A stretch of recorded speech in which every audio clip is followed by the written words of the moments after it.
Come on. Why? I don't know what's going on here. There we go. For whatever reason, it didn't want to show the right thing on stream. It's fixed now. We got there. Got a little view of the little streamy thing. It's a good time. Everyone has a good time when they see the little streamy thing. But we are back. We are live. It's another Nattering and Battering. So it should be a good time. Everyone loves a good natter, and some people like a good batter. I myself, I prefer dishing out the battering, but you know, that's just me.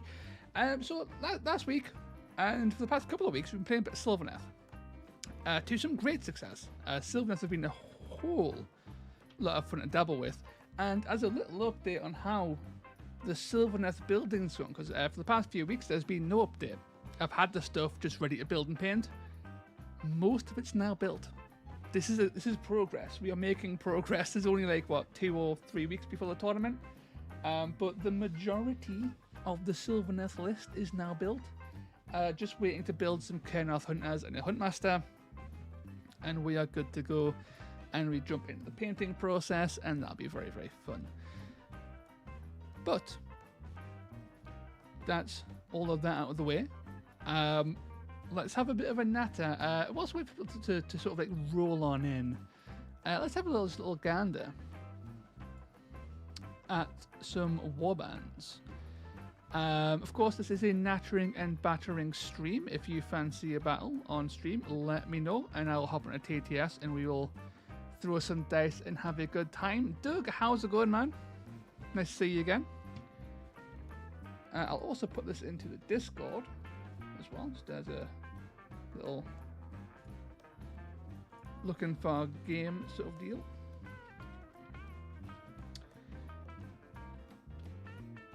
I cannot spell LFG, which is hilarious. There we go.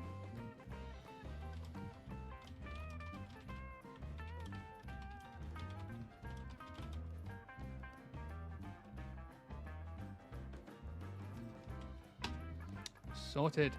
Right, so let's have a little gander. I think, what haven't we talked about? Tell you what, Quest of Soulsworn, because I have a deep love for Quest of Soulsworn.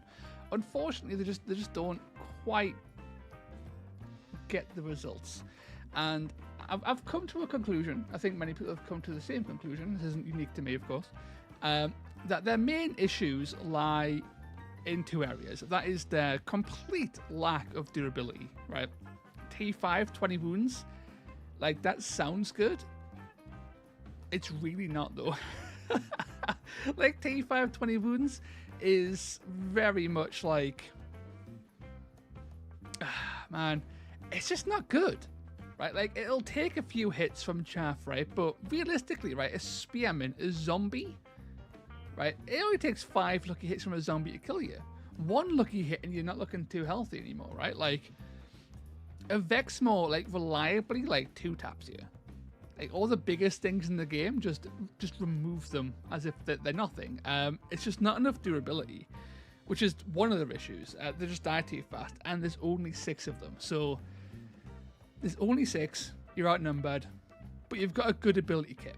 So the ability kit does help. You've got loads of action, economy-based tricks in here. I'm a huge fan of Searing Light. I'm an even bigger fan of Face Me Cowards. But realistically, that isn't going to do much because your damage kind of stinks, right? Like it's unfortunate that like Questor came out at a time where I think Games Workshop were very much like of the opinion that 4424 was a good profile. And 4424 is a fine profile on like a 100 point piece, right? Like a Prey Taker, not Prey Taker, maybe a Prey Taker from Untamed Beasts is a 4424 at 100 points. That's fine. At 170 points, 4424 just doesn't seem good enough. Unless you're taking that 4424 and you have something else, right? Because like the Night Shrouds is a 4424, but you can heal. The Night Shrouds on Steed Also is a 4-4-2-4, but is ungodly fast, can revive things, has all kinds of utility baked into his kit. These guys don't have that, bar moving more or attacking more, but they're not really attacking with much. They're struggling to land that damage, and it doesn't get much better. Right, you've got the Evan Questor's Grand Blade, and I like the Grand Blade for the record, but 4-5-2-4, it's just not doing the damage. It's getting through easier. It's not strength 4, but it doesn't have the crit. You'd really want this to be crit 5. It doesn't have the attack output, right? It's like, ooh. So it's a little bit naff. The Grand Spear is fine, I guess. Range 3 is really impactful. It makes the Grand Spear the most durable one here, because not a lot of things have range 3, so you can like stand back and poke safely. You got to go, anything that attacks you typically has to move into you. It functionally halves the damage output because it's getting half their attacks out, unless they're like charge or something, right? So the Questor Grand Spear is actually really solid, but the downside to the Questor Grand Spear is it's got no abilities. So the ability kit is lacking. You don't have all that fun stuff. What's with the Troggoth? Joe, honestly, I didn't know what to put in the thumbnail, and the Troggoth looks really pretty, so I put the Troggoth in because it's a cool model.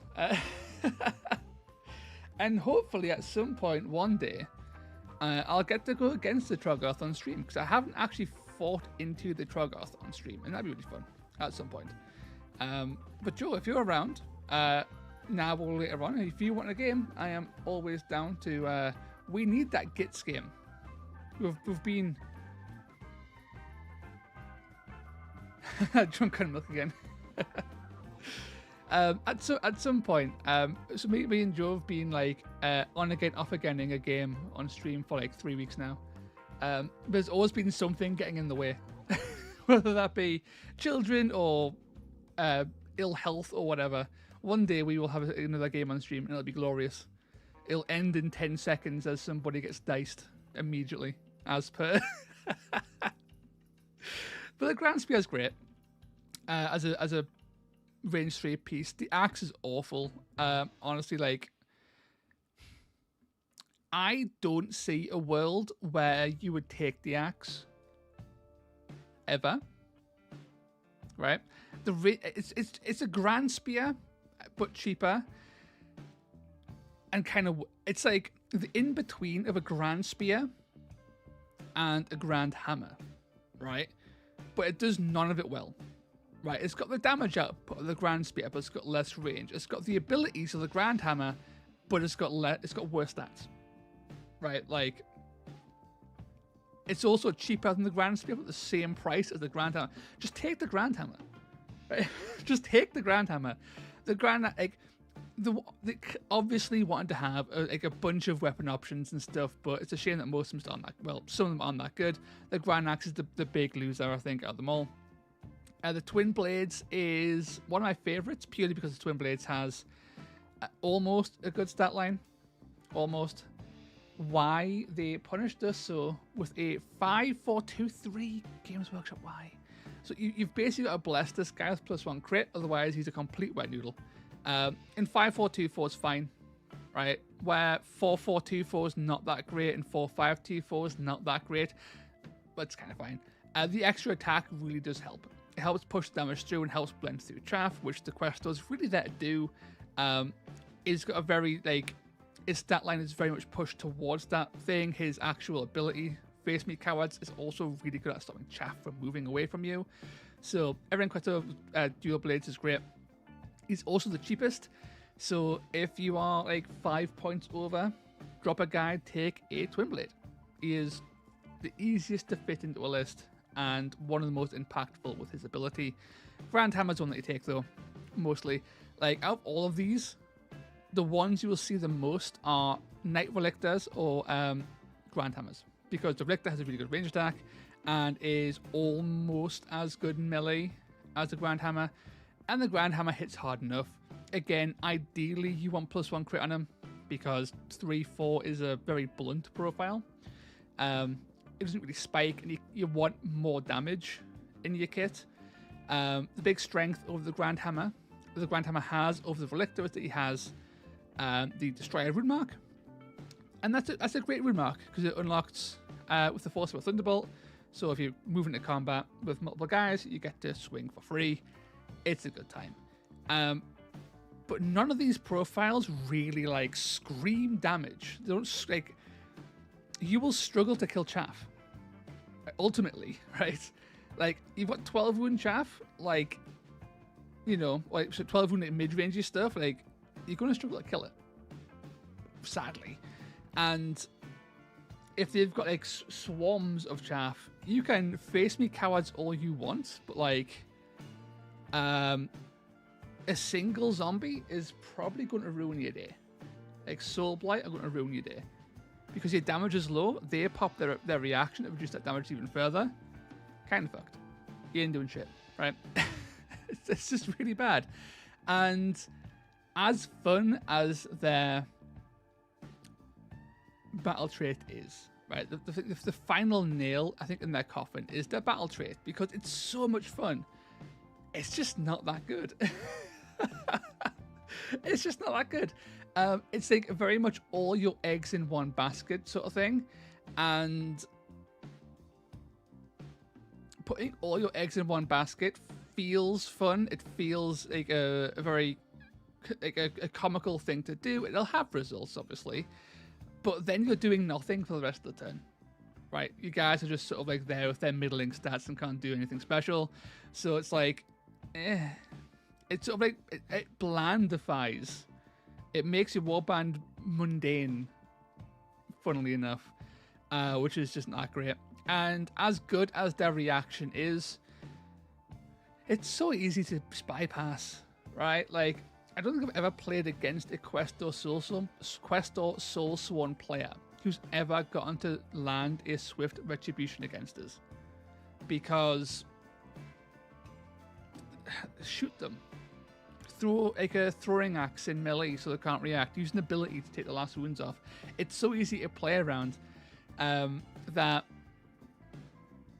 as much as I love them, and I do have a special place in my heart for Questor, they struggle, right? If I was to fix Questor Soulsworn, I think I would change their battle trait completely to be like I don't even know how I'd do with it. I don't know what I'd do with it, but I'd change it so it's something more impactful. At the very least, have a line in there saying you can take the Night Questor from Thunderstrike with them without turning off their battle trait. For the love of God, do that. At the very least. Right? That guy helps him a lot, but like, put that in there for one, and then change it to be something better. And then, without changing their points at all, give them all +5 wounds. Right? That's what I would do. Better battle trait, more wounds. Like, you still don't fix their damage output. That's where the theoretical rewritten battle trait comes into play. But these are Questor heroes. And Questor heroes really should have like 25 wounds. Like, as a minimum. These guys having 20 is like an insult. Right? These are like elite, these are like heroic Questor, and they have the wounds of a basic ass fucking Vindictor. Standard ass, weak souled motherfucking spearman. Really? You're saying that my skull mask wearing Knight Relictor is less durable, sorry, than like a spearman? Get the fuck out of here. That's just not okay. That's not right on any level. I disagree with that being a thing. +5 wounds, bare minimum. Joe, Bolt Boy Boss, +1 strength. A Gut Ripper, Shank, Dancold Trog with Ferocity. Boss with a Hacker. Interesting. So that's what, 1. Actually, that's 7, right? 1, 2, 3, 4, 5. It is 7. That's a spicy list, Joe. That's a really spicy list. Because it has everything. it has everything that you want, right? You've got Herc the Howler for the AoE attack bubble, which is good. Jags the Bleeder is a great like coup de grace, sort of like finish off a guy who you want dead, who's not dead yet. Shank for that great net. Buffed up Trogoth to go smash. Like, I love the killer boss with boss hack and rusting flail, especially with might. That's what I'm going. That's what off memory 5-5-2-5, right? Hey, there we go. 5-5-2-5. That's a great profile to have. This guy's 20 points more than a Questor for the record, and he's got +8 wounds, less toughness to be fair, but +8 wounds and a way better profile. He's a good boy. We'll like this guy. That's a really fun list. It does everything. I like it a lot. Like it a lot. The Dan Colds will be an absolute nuisance, I think, because Dan Colds are little bastards at their new points level. Hendrik the Silver Wolf is better. I think so. Oh my god. Jesus, Hendrik's so cheap. My god. Holy beans. Like, I like Hendrik. I said as much in my very old now Black Talons review when they first came out. And Hendrik being 155. Jesus Christ.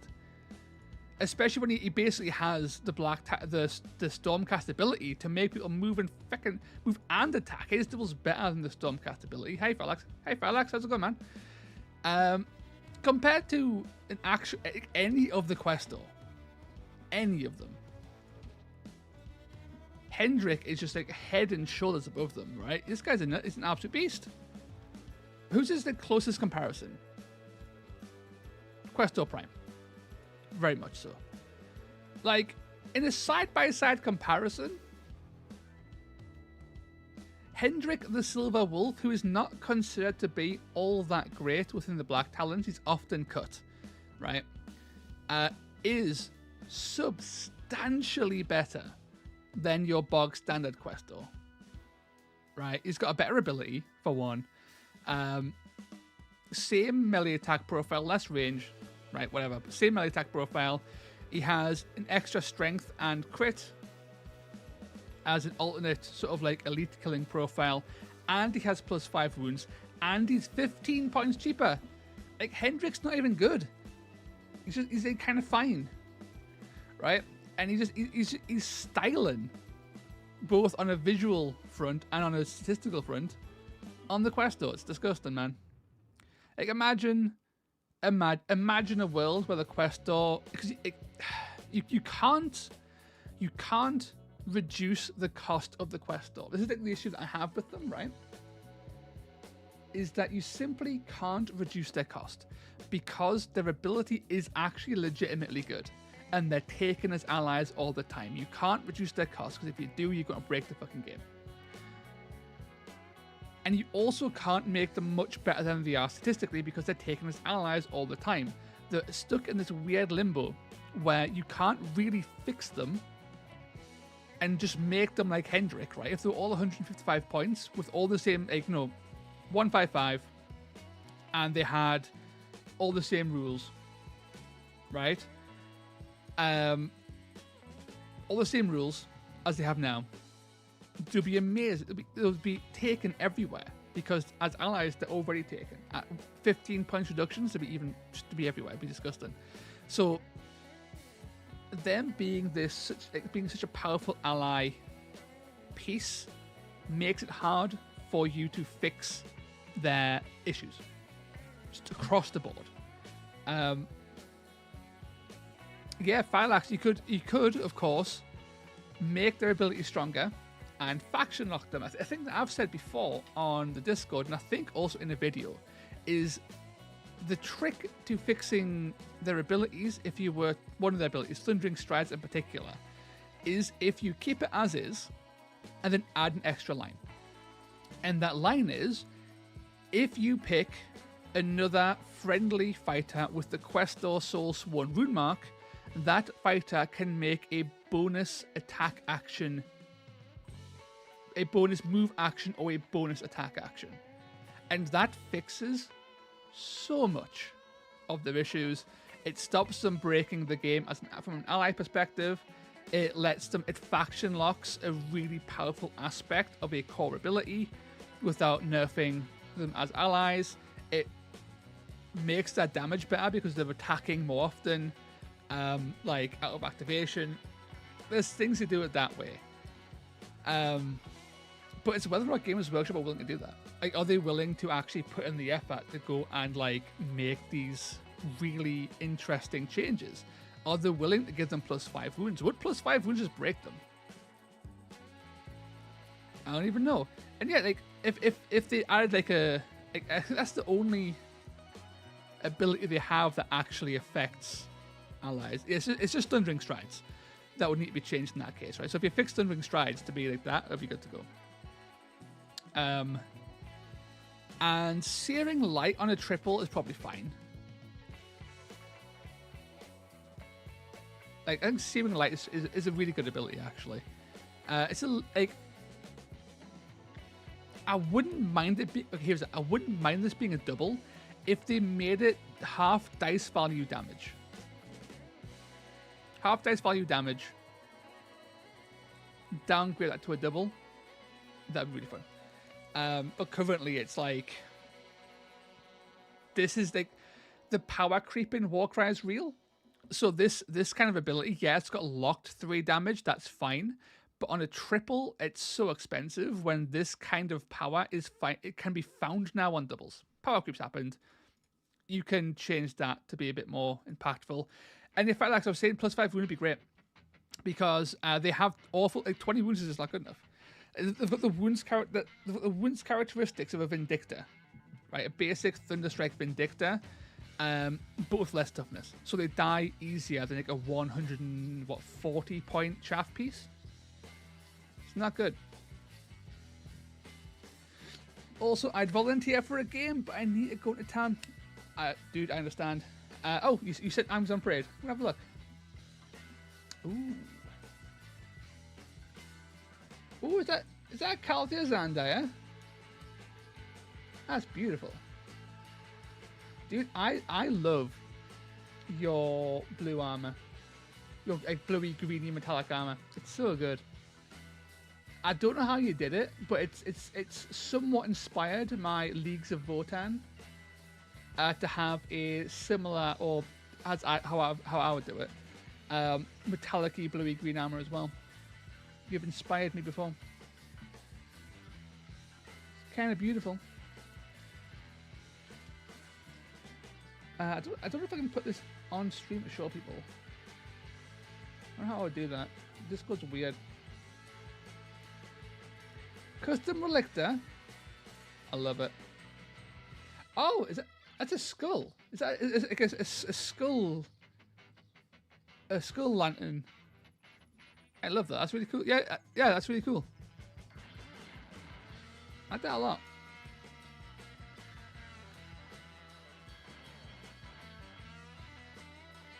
Dude, honestly, right. Again, once again, fucking love that bluey greeny armor. So swanky. But yeah, I think Quest are just like in a bad spot. That's not getting solved anytime soon, and it's really unfortunate. If they do get fixed, I'll be the first to jump on them. But until that day, they're going to languish. I think in the have potential, but also take too much effort to succeed with.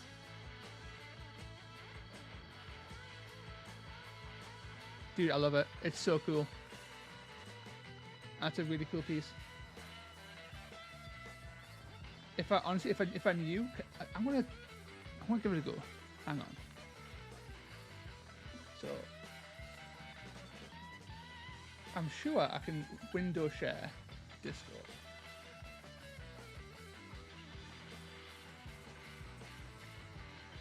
There we go. That should appear in a second, people.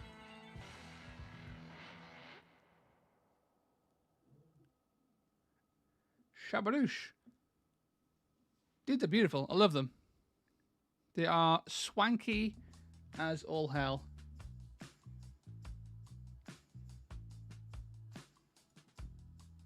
I cannot pronounce that.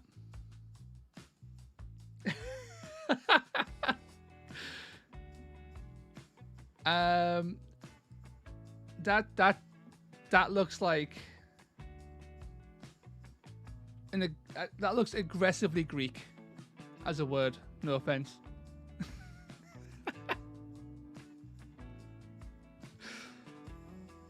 Oh, as far as I'm supposed to hear, I did a video yesterday, right? Today, sorry. Was editing it up today, and it'll be up for the members and patrons, I think tomorrow, and out on Wednesday for everyone else. And it was going over some games, basically, example games for a sneaky thing to help people learn Warcry. And it just happened to be that by complete accident, you were mentioned. Two of our previous games were brought up during the actual video as examples. So you're being featured twice in next week's video. So that'll be interesting.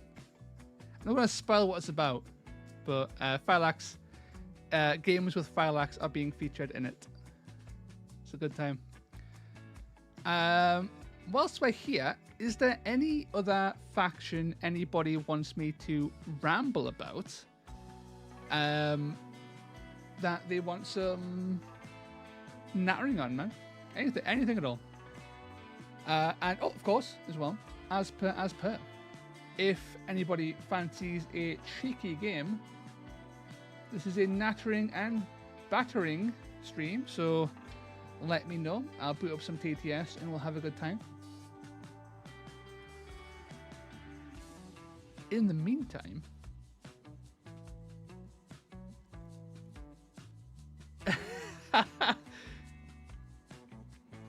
is it this book that keeps using Inspiring Presence?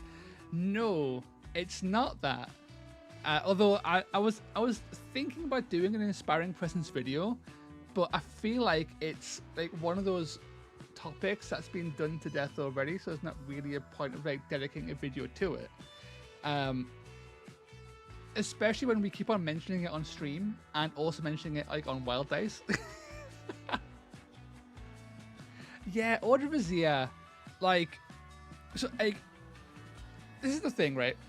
I don't want to like be.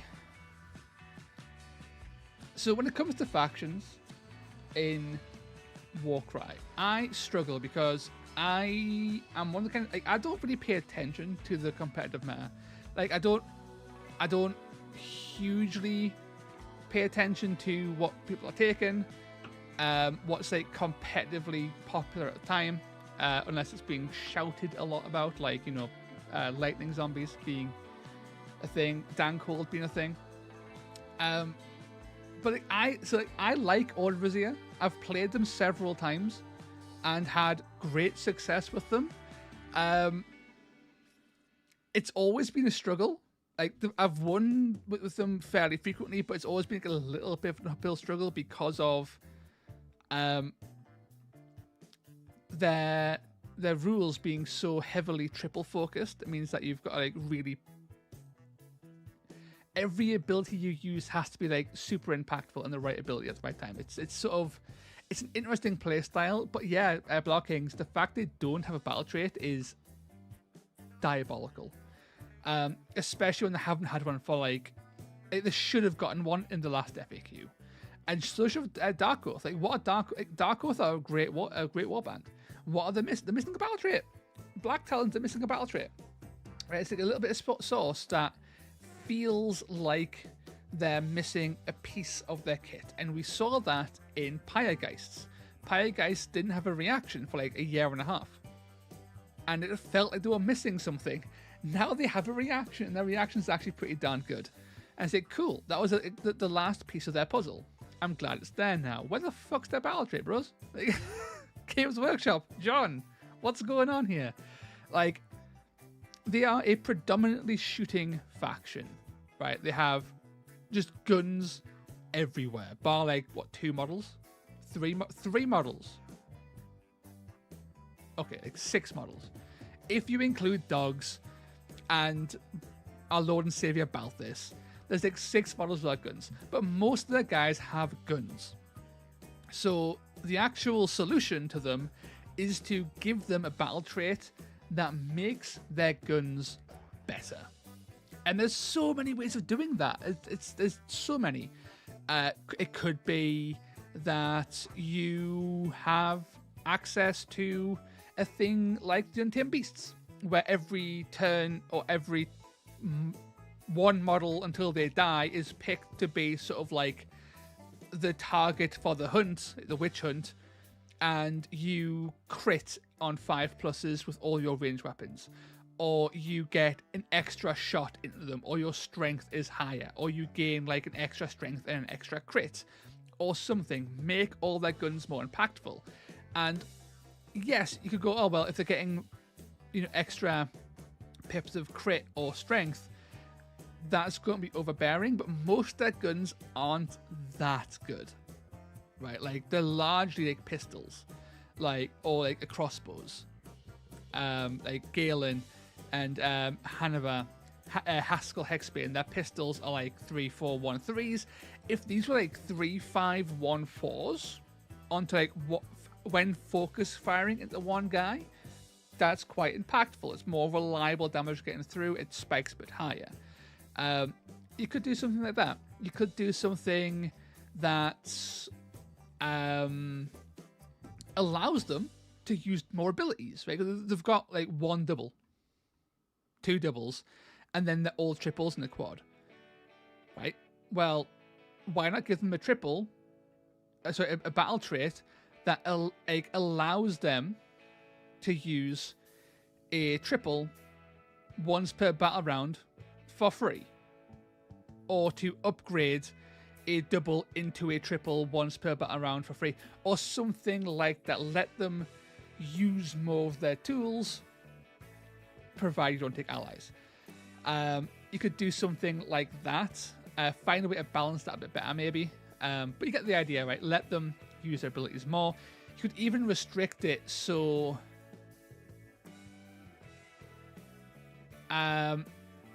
once per game per model, you can use a triple for free. Yeah, once per game per model per battle. It's like, so that the idea, I can't quite word it in my head to say it out loud, but it's like, so once per battle round you get a triple for free, but the model who uses that battle trait can only be selected once per game. You know what I mean? Blockings, I was thinking once per turn, use a double as a triple, but then the tanky guys might go nuts. Yeah, that's fine. Like, Valius the Keeper is a great model.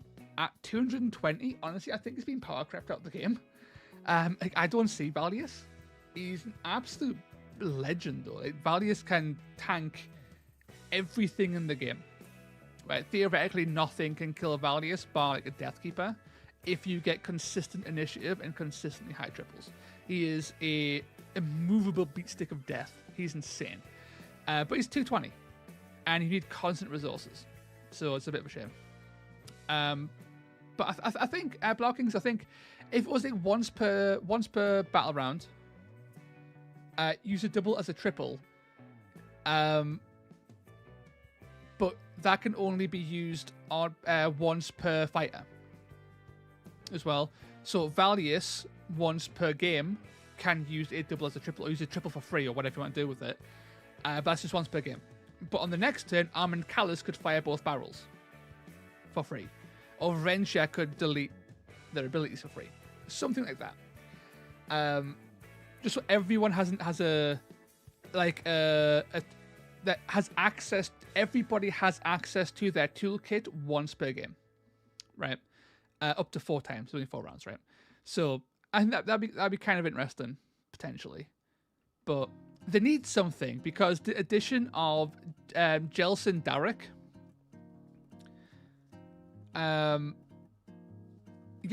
that could be fine. Then you could use some of the more niche triples. Yeah, it'd be great. Like, you'd have to like also specify the value. I would go, because the warband's so mid-tier, like lowish mid-tier, I would go as far as saying that the value of the triple is a 6. Right, whether you're making the double into a triple or just spawning a free triple, right? Make the value 6, so then you are getting the full power of Secrets from the Shadows. You're getting the full power of They Will Break Upon My Shield, full power of Explosive Bolts, or Banishment, or Brand of the Righteous, right? You get the idea. I think that'd be really interesting. Because the addition of Jelson Darrick was cool. Like, what did they get? Who did they get? It was in the FAQ. They got Jelson Darrick. They got Doralia von Denst. And they got was it one other guy? Or was that it? I think that was it. Yeah. And these are fine. Like, Jelson Darrick having a 20-inch sniper rifle is kind of fine. Was it Galen? Galen as well, was it? Doralia, Hanover, Galen, of course. Silly me. So I think Jelson's quite interesting, and Doralia's quite interesting too. Galen's just too expensive. Like at 185. Sorry, Jelson is at 185 is so expensive. Like a 2424 at 185 is not good enough. Sadly, it's good and just isn't good enough. I would have liked to see. Like, would it be insane to suggest that Jelson Darrick should have had a 2-4-3-6 shot, like Quiet Pock, like a secondary Quiet Pock? Keep him at 185 though, right? Because then you can't make he's a hero, so you can't have him too cheap. He's also got he's got twice the wounds, so he's got a better stat line in melee, in defense, and also in range than Quiet Pock does. But he's got Pock's range attack with his sniper rifle and it doesn't explode because it's not an exploding crossbow bolt, right? So Jelson at a 2-4-3-6 might have been interesting. Currently, like, he's got like his 3-5-2-4's fine, his 2-4-2-4's fine. What's his ability? Brand of the Righteousness isn't good enough for him. He doesn't have enough tax for Brand to work. Judgment. Here we go. Until the end of this activation phase, crit on a 5. It's not good enough, man. His crit's only 4. His crit's only 4. Now, if he was like a 2-4-2... Okay, here's that. 2-4-2-6. 2-5-2-6 on that range attack. That would have been quite interesting. That would have been a lot of fun. But Jelson's just... Currently, it's just not worth taking, honestly. Galen is just another guy. Right, he's another witch hunter. He's also the worst of them. For reasons unknown, he's more expensive than Hannah Tall. Is also more expensive than Haskell Hexbane, and he's worse than both of them. Like, why would you take? He's got the exact same role. He has no unique abilities. Like a worse melee stat, the same range stat. Same defenses. I think Hanover's got one as toughness technically. Galen's just he exists. Yeah, he's likely missing an ability. Like you were saying. But what that ability is, I've got no idea. He just kind of sucks. Don't take him. And then Doralia, she's got a cool ability, doesn't she? Banishment. Add 1 to the damage points allocated base. Yeah. So Doralia is like low-key kind of good. Okay. As it is damage, right? Each hit and crit. Yeah, Doralia is great. Like 125.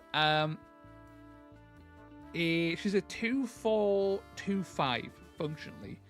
At 125 points, that's actually a really solid range profile. At that range, she fits in really nicely into the rest of the warband. She's absolutely pants in melee. We ignore that fact. But she's another just a solid long-range gun. You could also absolutely just use her as a 2-4-1-4 if you don't have the dice to spend. because crit fish away, right? She's solid at just popping away at chaff. And when you consider that you have let's say we had a Duralia in here. We had a Duralia Von Denst. We have as our main leader, because she's a hero. You could take Duralia and then just not take a Witch Hunter. I would still take one, personally, but you could not take one, that's fine. You take a Duralia, you can take an Armand Callus, a Mistress Varentia, a Quiet Pock, right? These are like your ranged backbone. Varentia being, a little bit on the... Not quite. So you've got half your warband. You should aim for about 8 guys, so 500 points. Hey, awesome. For 4 guys, half your warband for half your points. It's ideal. You have a solid chunk of range here. You've got the 2425, the 2436, the 3423 that can fire 3 times in 1 turn, and Varentia with her 1436. This is a solid amount of ranged pressure at a variety of ranges. So it's long range and medium ranged on Armand Callus and Varentia, long range on Duralia and Quiet Pock. And then how do you fill out from there? I want to put in a Valius, but I just don't think he's worth taking. He's too expensive. From here, I think you take maybe a Bridge Axewald. Axewald bringing that 2523 profile and that range axe throw. Another solid range attack. You of course take Rock Bite and Raspike. This takes you 7. And you still got 290 points left. You could almost take a Balthus and a Valius. Almost. You can't quite fit that in. But you could take a Valius and 70 points of Blessings. You'd be at 8 points. This might be overly ranged focused though. You don't have anything that can sort of fight in melee. I think the potential solution now would be to slide in a Haskell Hexbane and maybe a Hand of Atoll, because these add more to the range. You get even more range with your pistols. 3, 4, 1, 3 is absolutely fine. They're both good in melee. Hanover being Hanover being actually better with his extra point of crits, but less toughness. They both have use of Brand of Righteousness, so they can go to crit 11 or crit 10 respectively, which is really cool. Hanover can do right tools for the job, which is actually pretty spicy. Taking them to, letting them crit on 5, so that crit 5 is quite nice. You've got 40 points of blessings left, and that is kind of perfect, because all you do now is put a strength on Pock, a strength on Armand Callus, and a crit on Hand of Atoll. Maybe. Or maybe a crit on Hexbane, so they're equal. For me, I would go all out and go crit Hand of Atoll, and have Hand of Atoll being a 8-3-2-6 crits on 5+, Hail Mary slapstick. And this is what I would run. If they had a good battle trait, like free triples, as I was going over before, I think this would actually be a really interesting pick that would play into a lot of the weirder meta picks at the minute. So we're seeing more Riverblades being talked about. These guys, I think, would have a really good shot into Riverblades because there's just so many guns. If they're in range to throw their daggers, they're getting both barreled by Hexbane. They're getting blasted by Callus. They're getting sniped from across the board by Quiet Pock or Duralia. Right, it plays into that kind of stuff. This many guns also plays well into things like Hunters of Hawanshi because they can't escape you. Their speed means nothing if you take out their knees with bullets, all that kind of thing. Quiet Pock's explosion is great into hordes. I think it's got some play. It does need that extra something, and that extra something is absolutely a battle trait. They need that desperately. Drew, Hey Toast, been building lots of lists of chaos and destruction, but someone I know is selling a whole lot of Stormcast models. Any solid units or builds to look at?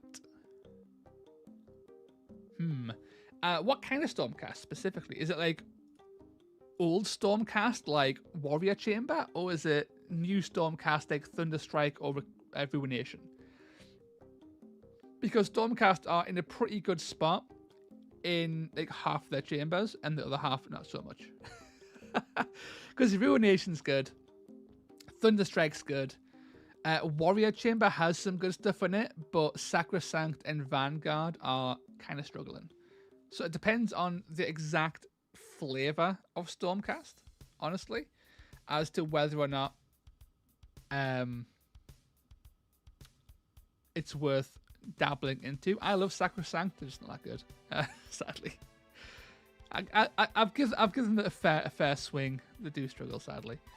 But yeah, if you let us know what Stormcast he is selling, we're gonna have a little dabble at that. Hey, Ruination, Soulsworn, and Thunderstrike. So we've talked about Questa Soulsworn a little while ago. Just being that they're struggling. They're a bit squishy. As allies, though, Questa Soulsworn are great. So like, as an order ally, taking like a Questa Soulsworn is like a really good pick. It's a good choice to go with. So if you could like find like a Grand Hammer, like a Relictor or something, those are really solid ally picks for all of Order. Super solid. The actual warband as a whole really does struggle though. When it comes to Thunderstrike, there's a lot of good stuff here. Honestly, I'm going to go through them. Let's go through them. I like the Paladors. I haven't really seen them being used, but a 4/4/2/4, 30 wound, toughness 6, movement 8, 245 point tank. I like a lot.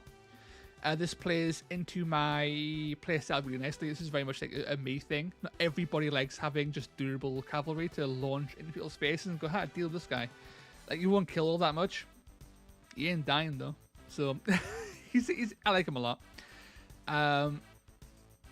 Going further down, I'm a big fan of the Knight Arcanum because of his one. He's a 28 wound Stormcast wizard, so he's actually quite hard to kill. He's also got strength from that wizard bolt, like all Stormcast wizards, and he also has this really nice double in Bolt from the Heavens. So it's an 18-inch range. Roll number of dice equal to half your ability, and a 4+ deal 3 damage. That's super solid. Like doing between 0 and 9 damage on a high double is super good. It's reliable enough, and even doing 3 damage is enough. You can do this to chip away at big fighters who've got loads of toughness. You can use this to pick off things that are in combat but survived, and you want them dead, right? Because you can use this into combat because it's an ability. So you can use this to kill off things like Questa Soulsworn or Dispossessed, so they can't react on death. You can use this on Pink Horrors, so they can't react on death. You can use this to chip away some wounds on Nurgle Mortals, so they can't use Spurting Mucus onto you because they're taking damage that isn't from melee. I think there's a lot of fun things you can do with the Knight Arcanum, and yeah, I think it's hard to fit in. At 205 points, it can be a little bit of a struggle, but when I can, I will, because I like his ability enough. He's a nice little battery. Oh, and of course, he's a Thunderstrike Stormcast model, so he also has Shock and Awe. So if his ranged attack kills something, you can then shoot again. And when he's a 2/4/3/6, you can buff him with like +1 strength, so he's a 2/5/3/6.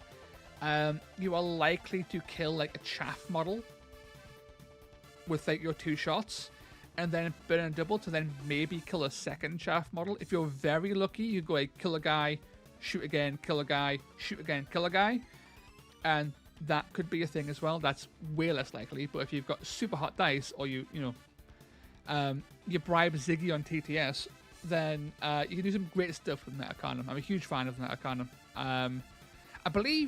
I don't think he's that common. I don't think many people like him. I believe Dan from the Salty Sea is also a bit of a fan of the Nattering, if memory serves right. But he is fairly uncommon, but I like him a lot. Of course, you have Annihilator Primes. These are staples. Just absolute staples of an Order ally. Is also a staple of Thunderstrike. At 200 points, this guy's an absolute beast. Range 2, amazing. 4-6-3-5, great. Toughness 6, 25 wounds is hard to kill. He's a bit slow. He's got ways around that. Guy's he's a good lad. On a quad, he can do up to, on a quad, he gets a free move action, then does double the dice value of in damage. So he can like move like 3 inches, and then like shoulder slam for like 12 damage, and then attack 8 times.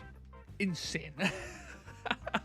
The Grand Hammer Prime is cream of the crop.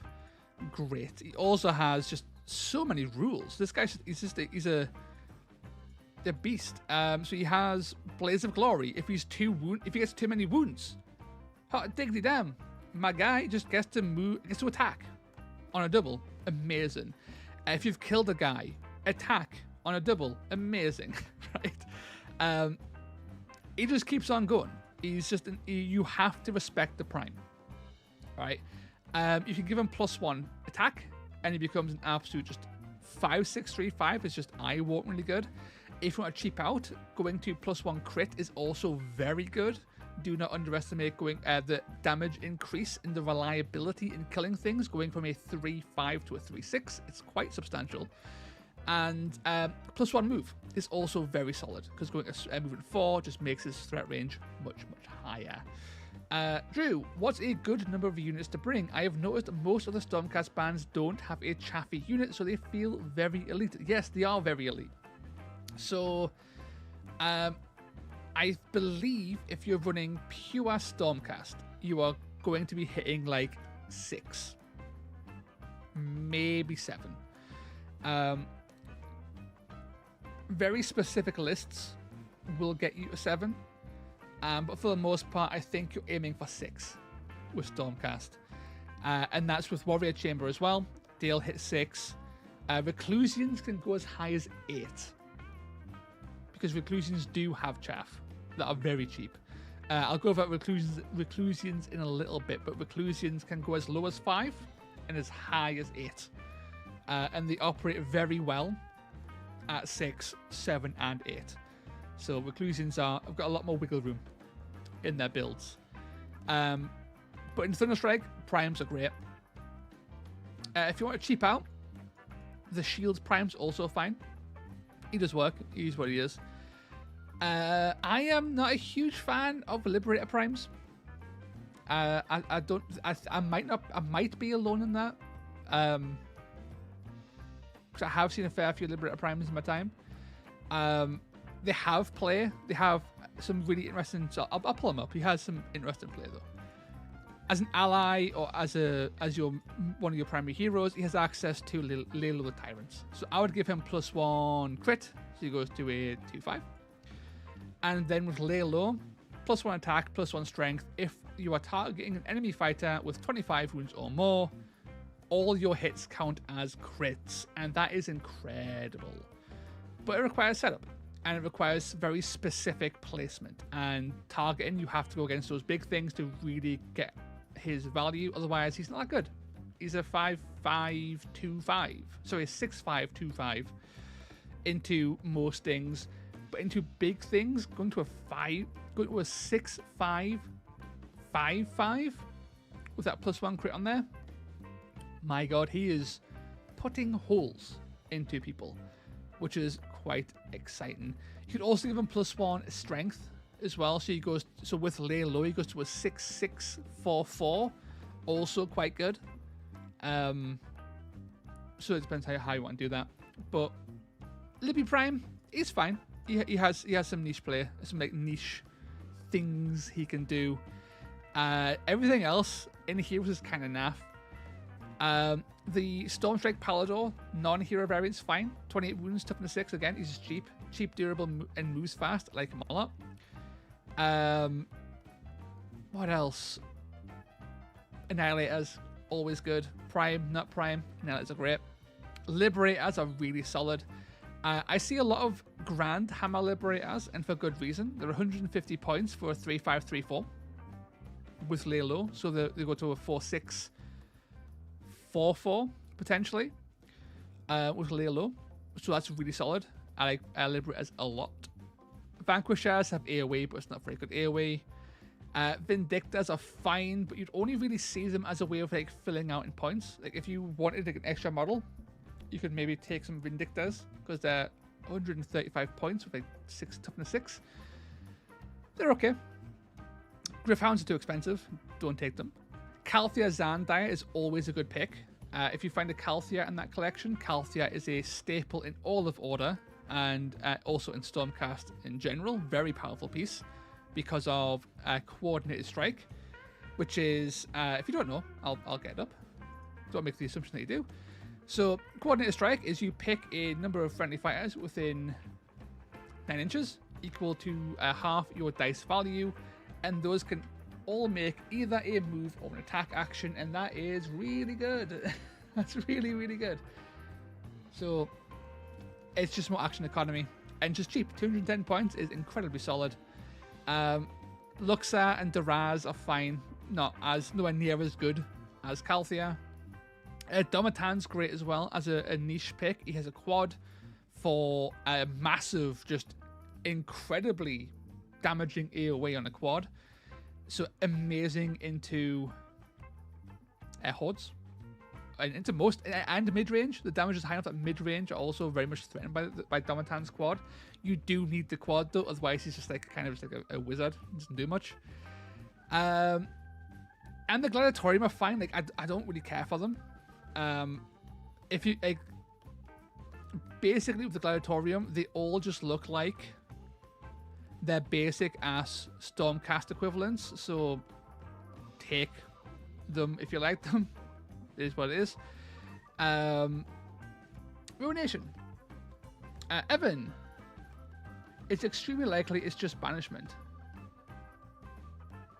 Evan, it's actually not likely because banishment is the name of Doralia's crossbow, I believe. In LoL. So if memory serves, they have named that ability banishment after her crossbow because Doralia has the crossbow, right? They wouldn't give Galen banishment because he doesn't have the weapon. It's thematically named. But if you're looking at Ruination, Drew, frankly, everything's good. I don't like the Gryph-stalker though. Like, he's a cool model. He's just a bit naff. Like, of all of them, this is the guys I wouldn't bother with. Knight of Zeros, I like a lot though. AoE bubble of turn-off crits. He's also a beautiful model. Big old winged angel guy, like Diablo 3 style. Kind of cool. Lord Terminus, also really solid. Basically a Calthea ability built in. 4-5-3-6, really solid. He is like, he compares poorly to like an Annihilator Prime because he's 225 points and he has less toughness and less strength and less range. But he is quite good. Prosecutor Primes are fine, but I prefer regular Prosecutors. Reclusian Prime is top tier. If you're going to take a Annihilator Prime, there's always an argument to not take that guy and take this guy instead, because he has more or less the same stats, but he's moving 4. That's kind of it, really. He's a bit easier to use.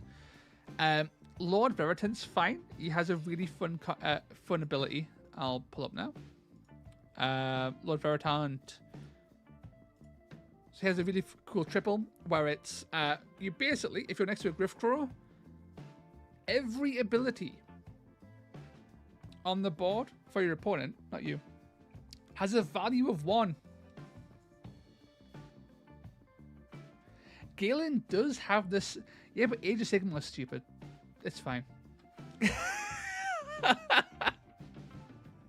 I like to believe that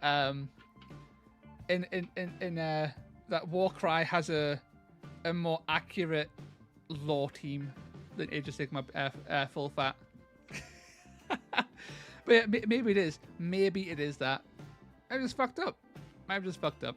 Who knows? The actual and sadly, would Galen having a 3-4-1-3, you would go to a 3-4-2-4. Actually, yeah, okay, with banishment, Galen does become kind of interesting, I guess, as more of a ranged witch hunter, kind of. Maybe. Who knows? Next FAQ, I guess we'll find out. Or it won't, because they'll just not realise and forget about it. Games Workshop's wacky. You never know. But yeah, Sense Unholy Sorcery turn everyone's abilities to 1, which is really important because many abilities require high dice values, such as Rampage, but also because your reaction on your whole warband is to turn off their abilities. So if it's a value of 1, you automatically turn them off if you want to turn them off. So it's kind of a fun combo. You don't see them that often though. I think a lot of people have found him to be a bit of a trap because it's quite slow. You've got to expend an activation to activate your least impactful model to do this big AoE thing, and you know, if you're locked in into combat with people, you'd rather actually activate your big smashy hammers to kill the guy before they kill you. So it has some use. It's kind of limited. He's kind of weird. I like him, but is he competitive? He doesn't appear in competitive lists, so probably not. But Primes and Lord Terminus, top notch. Prosecutors, I love these guys. I try to take 2 in every list I make for Ruination. I will settle for 1 if I'm trying to do something else though. I think they're such a powerful utility piece. Movement 10, fly. They've got a teleport and a double. They've got a nice 2-4-2-4 range attack, so they can poke people. I love Prosecutors. They're great for objectives. They're great for treasures. They're great for sniping chaff. They're squishy at 15 wounds. They're like bizarrely soft for Stormcast at T4 15 wounds. But for what they do, big fan. Reclusians are top notch though. Like if you're running Ruination Chamber, Reclusians are outstanding. 4-4-3-5. They can buff that with movement 4, toughness 6 is insane. They are very hard to kill. They will kill you back. They can increase their strength on a double. They can increase their movement. They turn off abilities when they want to. They are absolute menaces. Top-notch stuff. Griffcrows, equally top tier because they're ungodly cheap. They are so cheap and they're fast. So they can run around, do harassment stuff, run around, turn off abilities because they have access to the reaction because Games Workshop thought that was a great idea. And yeah, they're just chaff. Because of Griffcrows, you can run 8-man lists. Hello? I have accidentally opened up Optimal Game State. Let us fix that. So with Griffcrows, I think the most competitive list was ran by Elaine on the Discord, and it boiled down to something like this. So it's a Reclusian Prime, 3 Reclusians, and then 4 Griffcrows. You give all the Griffcrows plus 4 wounds. So that's 15 points a pop. So I assume that's correct. So that'd be what 930, 945, 960, yeah. And then you've got some points left over for funsies at the end, right? I think this was the list. I'm pretty sure this was a list. And yeah, this is a really good list. You have speed for days. You can still teleport on your battle trait as well. So you can teleport in like your prime. You have 3 reclusions who are going to just smash face. They're not going to die.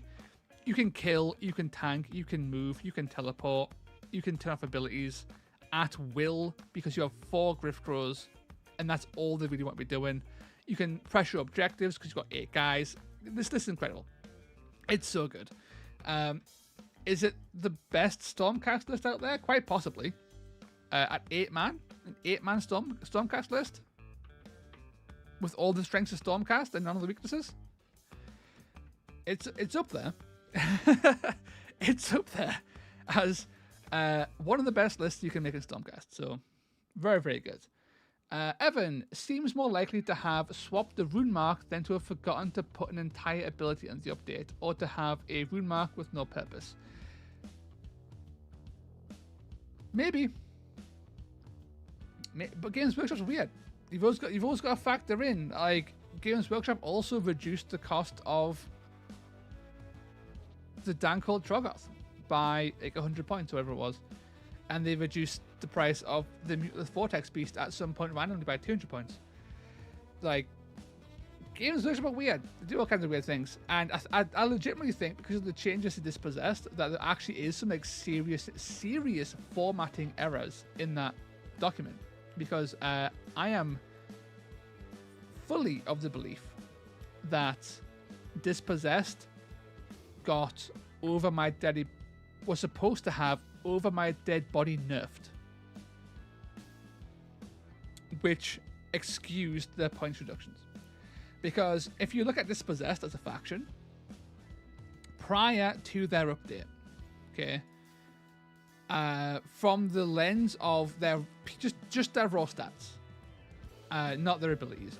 In terms of raw stats, if you look at Dispossessed now, okay, these are actually well pointed, right? Because before they got some other points, some pretty hefty points reductions. Yeah, like it was all -10.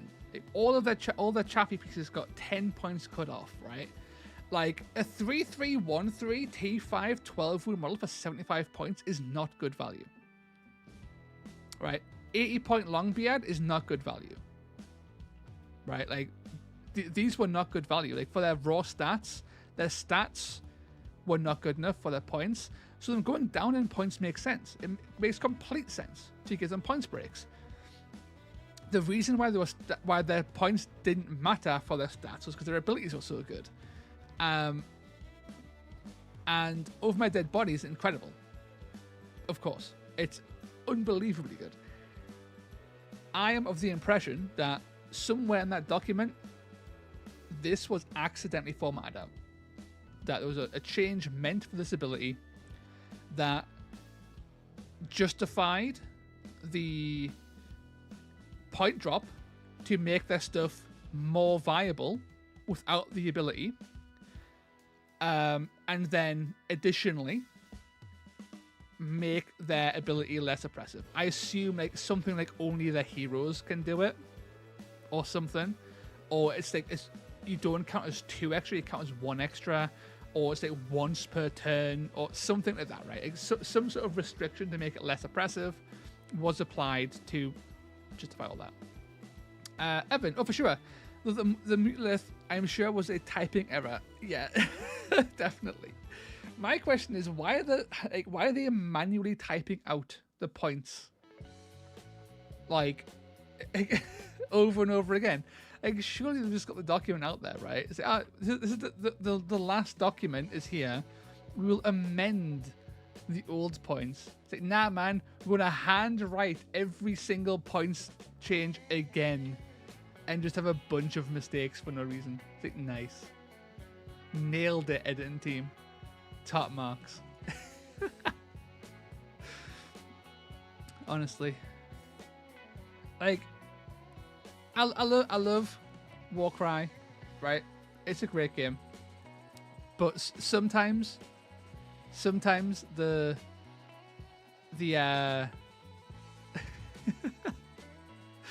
the lack of quality does shine through. specifically in the FAQs, where random editing mistakes just appear. It's hilarious. But yeah, that was the little Stormcast ramble. If anybody has another faction to talk about, I'm happy to ramble about that. Alternatively, if anybody fancies a cheeky game, I am more than happy to boot up TTS and have a cheeky game on stream, as per. Evan, I think the changes to Dispossess could also be to set precedent for Hellsmiths, possibly. I am really interested to see how they do Hellsmiths, because we have a lot of dwarves in the game, and I assume they're trying to make them all feel different, and I want to know how they've done that with Hellsmiths. It'd be really cool to find out when it eventually drops forward. But also, do we get big flying cow? Because we have all kinds of big shit in Warcry already. Do we get big flying cow? But more importantly, do we get big cow dreadnought? Because that'd be really cool. The base size, I believe, is like 80 millimeters. It's a big base on the big cow dreadnought, so that's a huge base to deal with. It might simply be too big for Warcry, but I would love to see the cow dreadnought. Is it going to be good? I have no idea. Give it like ridiculous stats, like like it's like the first. Is it the first actual big ass robot in Warcry? Like, make it like toughness 9. Be stupid, right? Make it toughness 10. Just a walking, just wall of metal. Toughness 10. Vexmo strength 10. He's comical. Make this guy toughness 10. It'd be hilarious. Honestly. Hellsmiths I was quite excited. I've seen the models in real life now as well, because they're out, I think. So I was in a Games Workshop not too long ago and saw them just being painted. They look lovely. They look rather wonderful. Once they get rules for Warcry, I am very much considering picking them up. I am holding off on buying them though until I see their rules, because I would rather buy whilst being fully informed of what I'm buying than buying randomly. But after Sylvaneth, because I'm playing Sylvaneth at the minute, as you all may know. But I'm a dwarf player at heart. I love dwarves. I used to play Dispossessed before they were cool. I had a video on it like when they were first released, and I was very happy with them. In fact, it's the only video where I am not voicing the video. My wife is, because I had no voice. So she jumped in and read my script for me. It was wonderful of her. And I love Dispossessed for that. But as time went on, I found their play started to be a little bit boring. It wasn't quite what I was looking for. Similar to the Fire Slayers, sadly. Plain Jane Fire Slayers I also found, unfortunately, quite boring, which is just sad. Being like a big fan of just big dwarf factions in general, having Fire Slayers be a bit naff, Dispossessed be a bit not my kind of thing anymore.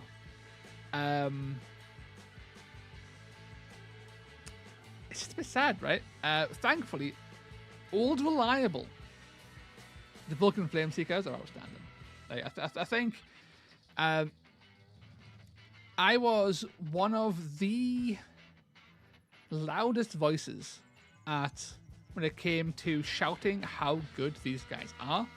I still think they're outstanding.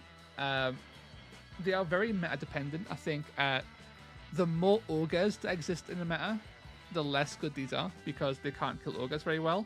But the more Stormcast, the more Stormcast and the more other things are in the game, the better they become. They are so efficient at killing Stormcast. It's just not even funny.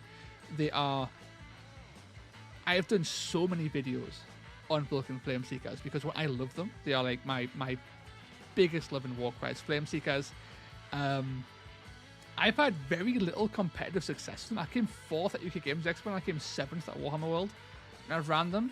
I have just zero ability to like actually sort of like grab first or any kind of podium competitively, apparently.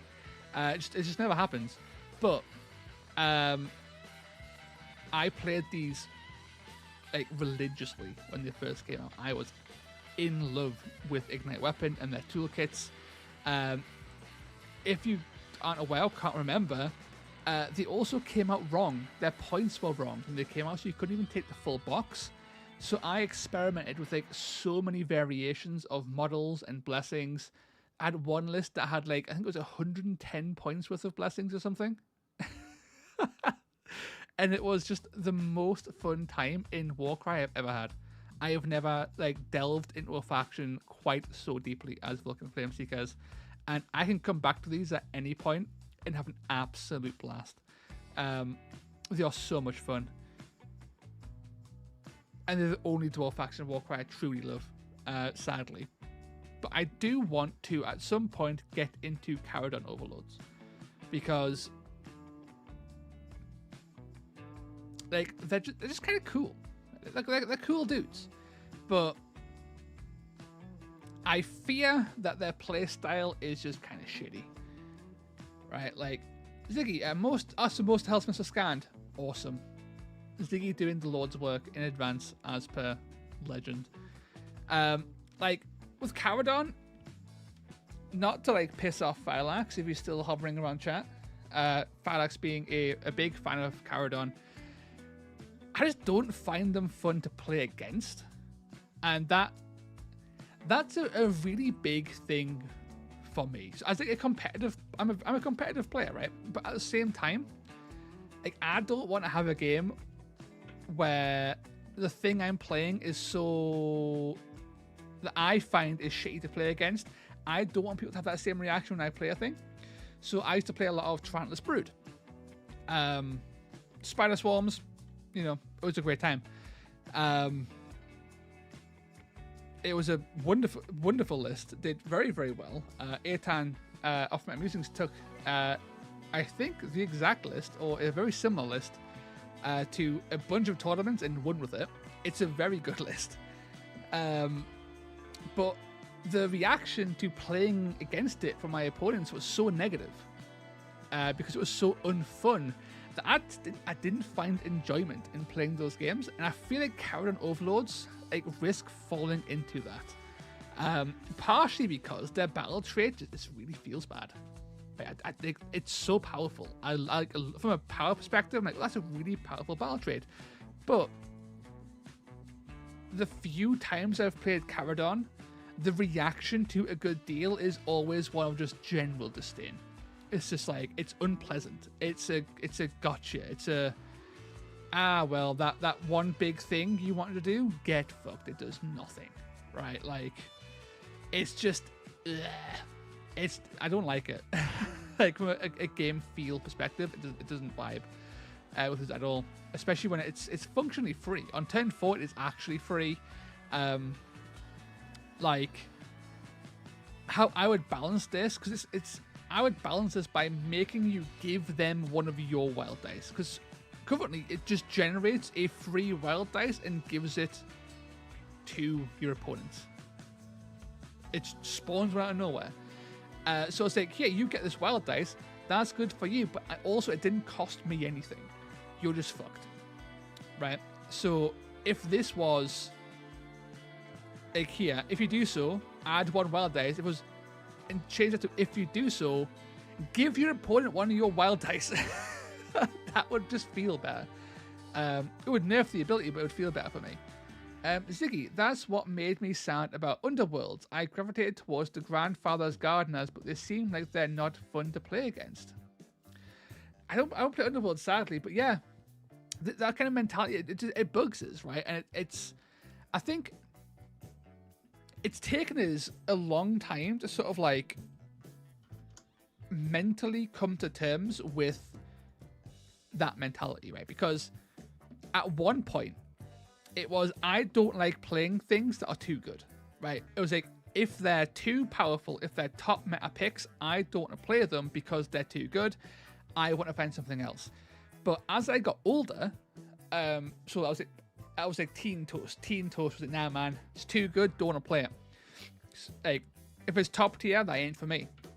But as I got older, it got that sort of like feeling got more like refined into a more solid.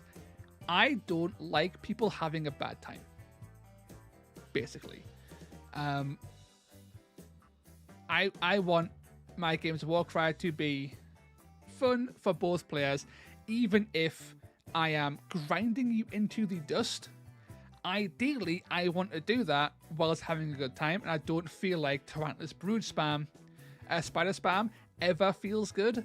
And I'm concerned that like Caradon might also be a bit shitty in some ways. They have been nerfed a lot, so the more they get nerfed, the more I'm like, okay, are they actually in a place where I can play them and not feel shit? Because these little bastards, these little shits, at 60 points, they're still so good. Like, I can't believe that these little fuckers have been nerfed twice, and they're still like top tier, like S tier chaff. It's fucking stupid, man. But you don't want them to, like, it gets to a point where, like, should you continue to nerf them? And honestly, no. Because you don't want to completely remove a faction from relevance. And I think the very slow increase in points was the best way to go about it. But at 60, usually 50, right? At 60 points, they're still fantastic. 3-3-1-3 in melee, 2-3-1-3 pistols, and 12 wounds is just so solid. I believe they're going to increase their toughness on a double as well if you really want to. Like, they're so good. And these little shits, the Sky Pikes, legends. 75 points, 3-4-2-5. That spear is just, it is a wonderful profile. It makes me happy. But that aside, it's like, how else would you build this? Because I don't want too many guns. Like, where in Order of Azir, I will take as many guns as I can, because those guns aren't really that good. Like, the risk would be to take, like, you know, too many fumigators, maybe take some mortars, have too much of an oppressive ranged presence. I don't entirely enjoy ranged play in general. But that does cut out the vast majority of Caravan Overlords. You know what I mean? So, like, what could you build from this? And it just boils down to, like, taking basically what Phylax took to Warhammer World, which is, like, you know, Engine Masters, Admirals, some Spears, a Balloon Boy, like, you know, going more melee focused. Maybe take that lad, who was he called again? Bjorgen Thundrick, you know, he's a solid chap as well. You can take a whole bunch of things that can sort of like give you a bit of range without being too oppressive. But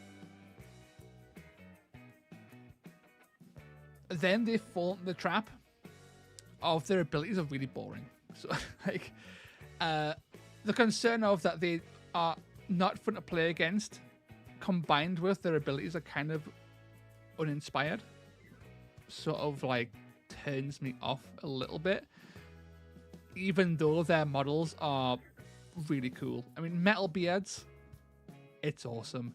Like, I'm currently building up some Leagues of Votann for 40k, and my god, if Leagues of Votann had the style of Caradon, like if they had those absolutely fucking amazing metal ass beards, it would have been so cool. Sadly, Leagues of Votann just don't have beards. They have like really short, they're more mustache. They've got like either really short beards or they've got like big mustaches, and that's basically what they go for. Which is, it's fine. It's the models are beautiful. The Votann models are a real vibe. but I do miss the beards. It's one of the defining characteristic of a dwarf is their beard, even if it's a metal beard like in Caradon Overlords. But once again, I'll throw it out one more time. If anybody fancies a cheaty game on TTS, let me know. I'll whip out some Sylvaneth. We'll have a good time. Or if there's anything anybody wants me to talk about, I'll do so. I'll natter all day. We'll continue to natter. But if anyone wants a specific topic to natter about, then give us a shout. But whilst I'm on the Leagues of Votann, so I don't really play 40k. I haven't played 40k properly since like 5th edition, where I was playing 40k more competitively. Way back in the day, back when I was teen toast, wasn't even fully grown father of 3 toast. I was teen toast still. And it was in 5th edition, so I haven't played since then really. And well, my kids have gotten older now. So kids are older, and they're like, cool. You like Warcry? Let's get some models. And it's like, but actually, because I'm a child. I'm not a child. My kids are from the perspective of the child. Okay, kids are like, Dad, I'm a child, and I'll go online. Big robots and cool aliens and like themes of intense xenophobia. That's for me. I'm like, you know what? When I was your age, those were the things I liked too. So, yeah, they've started 40k, and I've now also started 40k. So that'll be a thing. Whether I'll do content for it is another matter. Probably not, honestly, but that might be a thing. 40k on toast. Have a little 40k segment every few weeks. Who knows? But currently, it's my youngest is running Tau Empire. I'm going Leagues of Votann. And my eldest is going Tyranids, and his friend is also joining, and he is running Salamanders. So it's kind of exciting. That's a whole lot of new players into 40k all getting together. I'm planning a very small sort of like local within the family toast league. So that'll be fun. To add some stakes to the proceedings. That'll be a good time. Evan, I think I'm up for a game. Excellent. Those are the words I love to hear.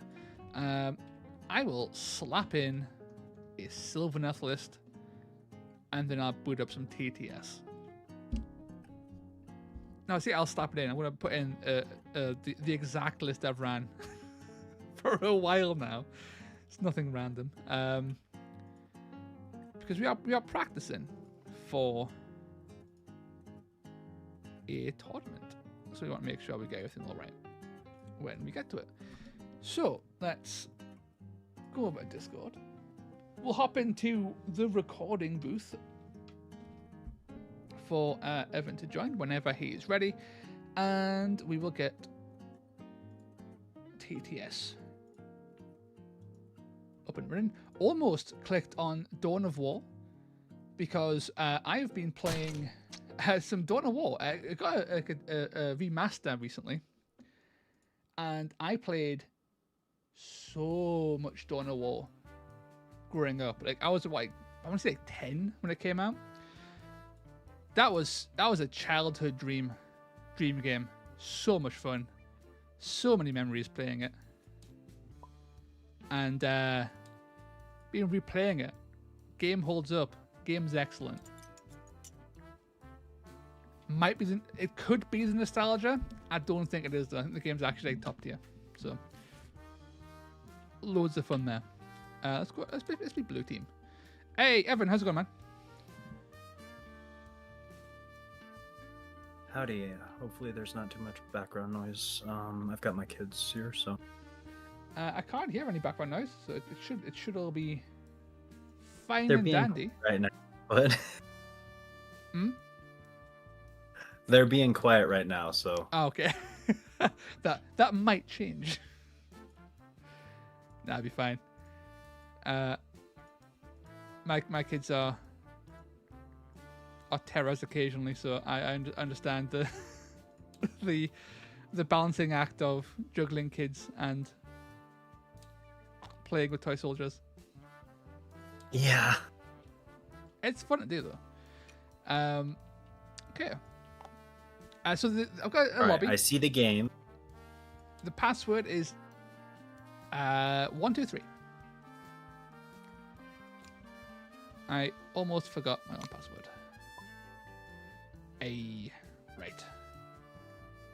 Let's get these bad boys up the side and let's get some terrain generated. Do you have a preference of like, mission or anything? Because I'm fine playing anything really. No, we can do. You said you were doing some practice, so if you have a mission pack you want to pull from, you can. Sadly, it's Andy's pack, which is too complex with too much text to actually put into TTS, so we can't run that pack. So I'm happy to run anything, because any practice with anything is kind of fine. It's more getting to grips with the warband more than anything else.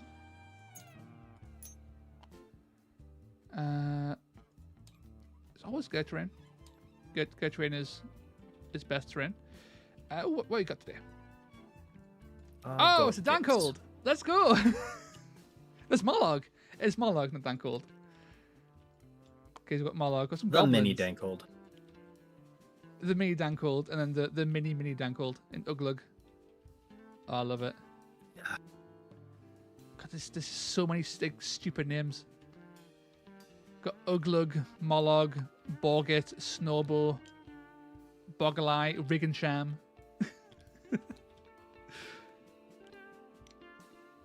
Got a Loon Smasher. Love to see it. Okay. Can get up to 10 with this level. That's a lot of bodies.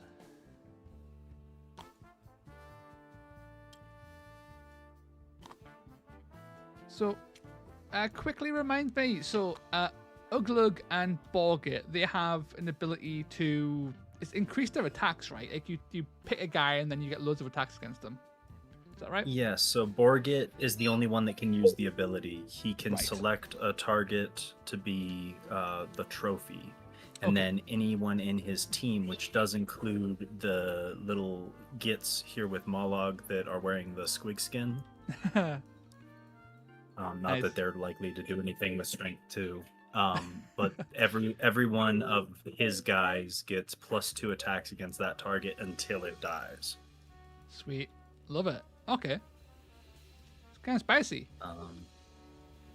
My list's pretty straightforward. A blessing on the Loon Smasher, just to bring him up to 10 wounds so he doesn't evaporate. That makes sense. I like the when I run Loon Smashers, the +4 wounds is a big deal, for sure. Let's do. Well, when you're going from 6 to 10, it's a big deal. Yeah. Put some spites over here. Ooh. How do I want to do this? Got a Ilthari. Where are you going, Ilthari? I think we're Skith normally. I think something like that. Be fine. I've got one blessing. It's just strength on the Colonel Master. So he's strength 6, so he's a bit more reliable into the big scary things in the game. This might be the only game where it's actually mattered, because Morlog is toughness 5, so normally it never matters. I think the last time I was against Flameseekers last, so all T4, so it didn't make a difference, so it might actually matter this time. Yeah, it's a fairly straightforward list. I've got some nets in there and whatnot. I'll roll a dice, and we'll just play one of the ones up top. We'll see what cracks with that. 2. What is this? Blood-soaked altars from the Toad pack. So how does this work? Okay. 5 objective markers. Whenever a fighter is taken down, they become blood-soaked.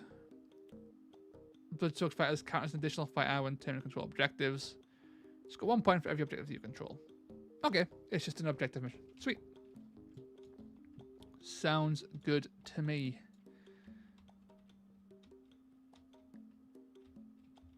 Right. Do you want to roll for red and blue? I'm okay with going with which one we're sitting at, since it's match play. It doesn't make a big difference. Yeah, sure. Attacker and defender then. I got a 2.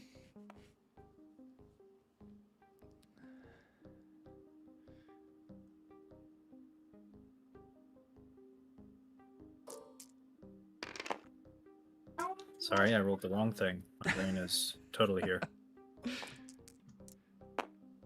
You get a pick. I got a 4. So, what was the mission again? It's blood-soaked altars.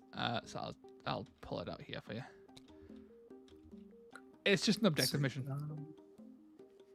For the most part.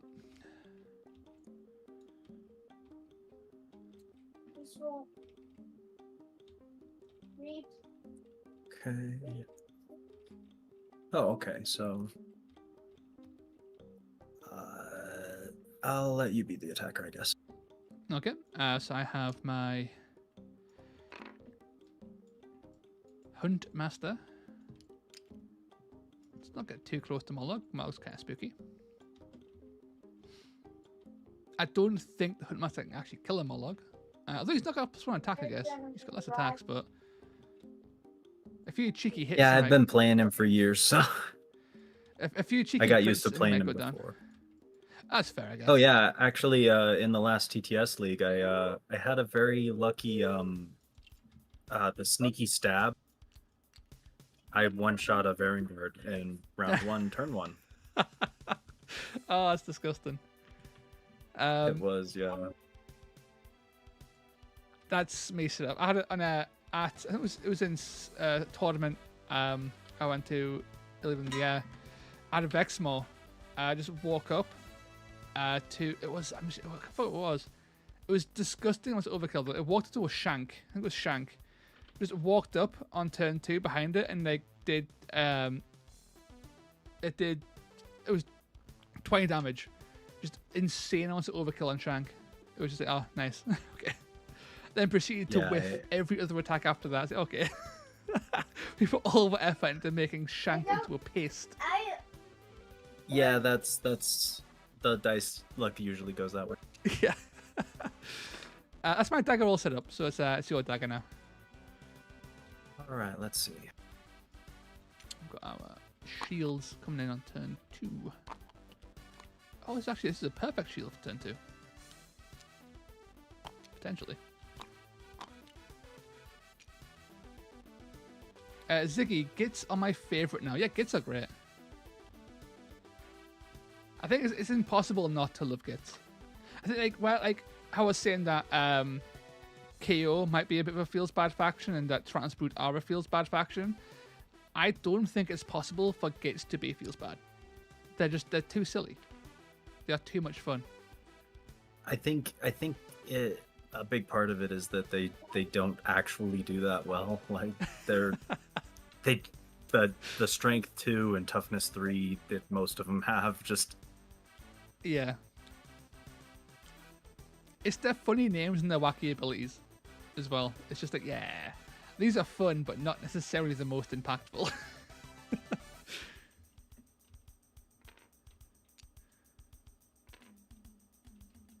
Okay.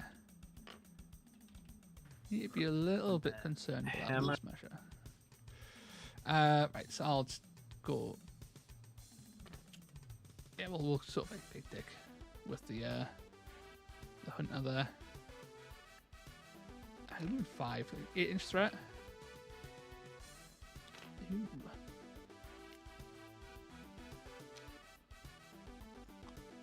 You're likely mad capping anyway, I guess, but still.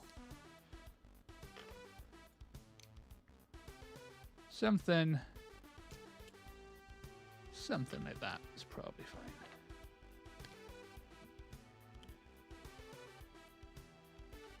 fine. Gits are fair. Half their shit hurts them. Yeah. can definitely madcap into a bad position. Well, the nice thing with madcap is it's just a free action, so you have control over where it goes, even though you don't have control over how much you get.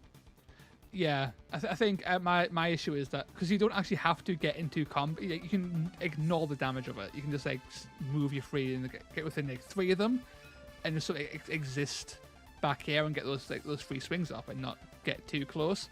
But I'm really greedy, so I will launch these guys directly into people's faces, do the damage, then die from the clapback. That's fair. So that's amazing though. So we've got a big old beefy Mollog ready to go. Excellent. Right, let's lower those deployments and then roll for real initiative. Good luck, sir. I got some doubles. 2 doubles, 2 singles. Oh, you have initiative. You have 4 singles. Should I just keep what I already rolled? Yeah, if you want to, that's fine.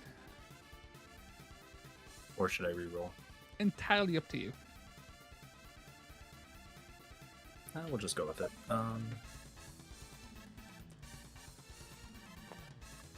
I don't need turn 1 initiative, but... Embiggening brew and narrative. Chef's kit. Ziggy, what is embiggening brew? It sounds hilarious, though.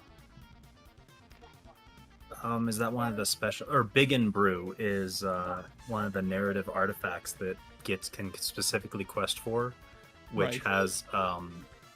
basically, you roll 2 dice, and if they are not matching, then you add 15 wounds to whatever fighter used it, and they get +1 to both damage attributes.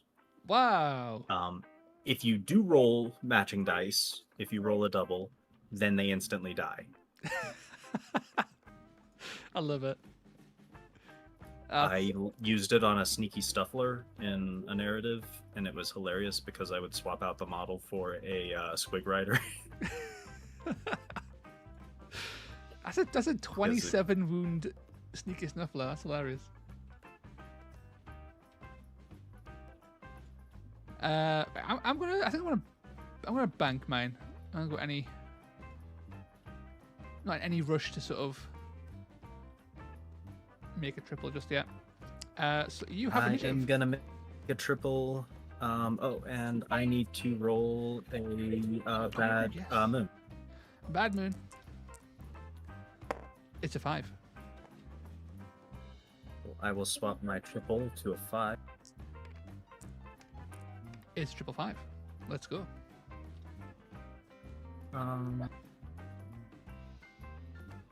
And I will go ahead and make you go for it.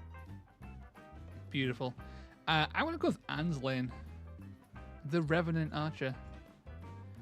And she's going to take a step onto this objective, I think, and then take a shot into your Loon Smasher Fanatic. Alrighty. Hit on 5s, so it's not massively likely to do anything. Do you wish to react? Nope.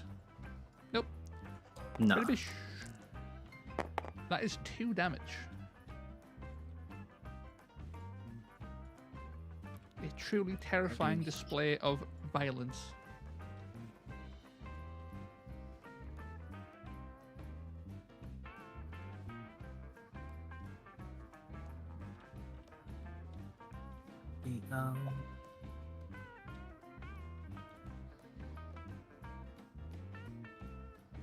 I got all the big stuff in the first round, so let's see.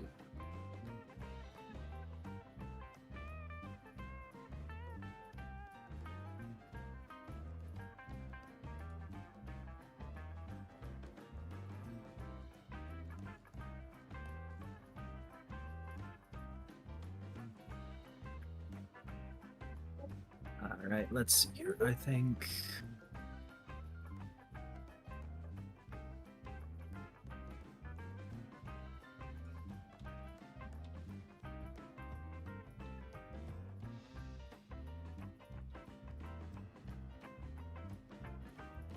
trying to guess some ranges here. So.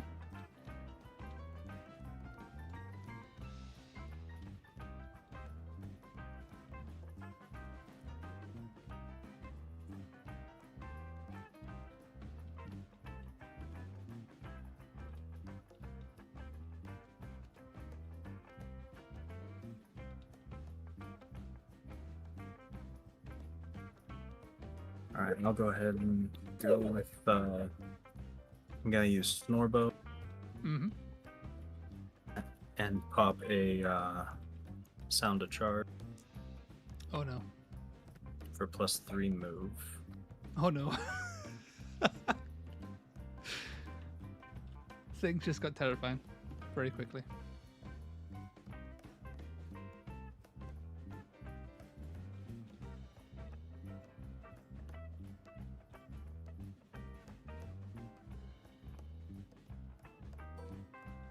To use the movement tool.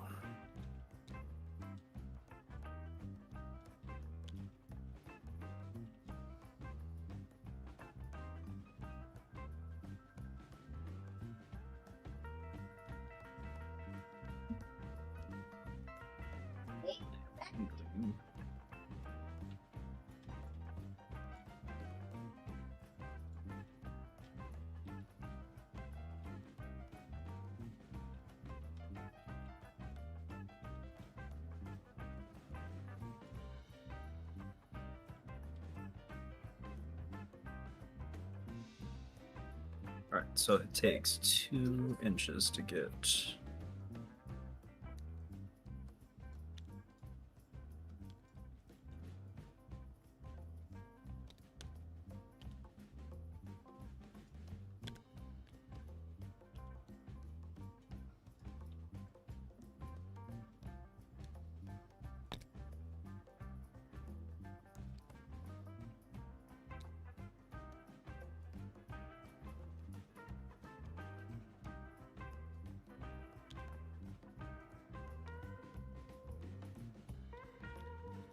I'm not sure if I'll be able to do this, sorry. That's fine. I'm trying to see if he can make it up to this platform and be on the bridge with a double move. So it takes 7 inches to get to the base of the tree.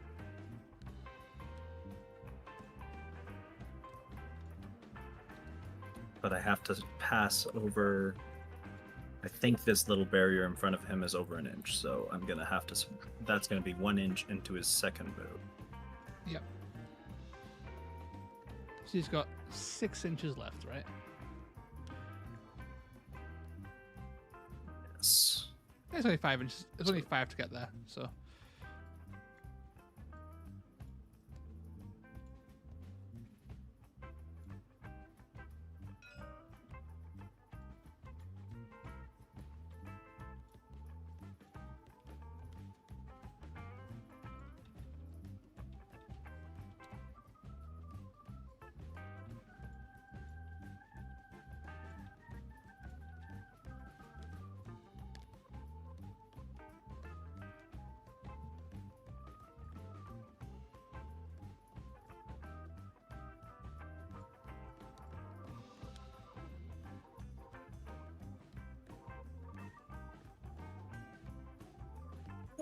All right. It looks like he's in range for everybody but Rig and the Boggle Eye. Yep. For his aura. Sounds good to me. So, there it is.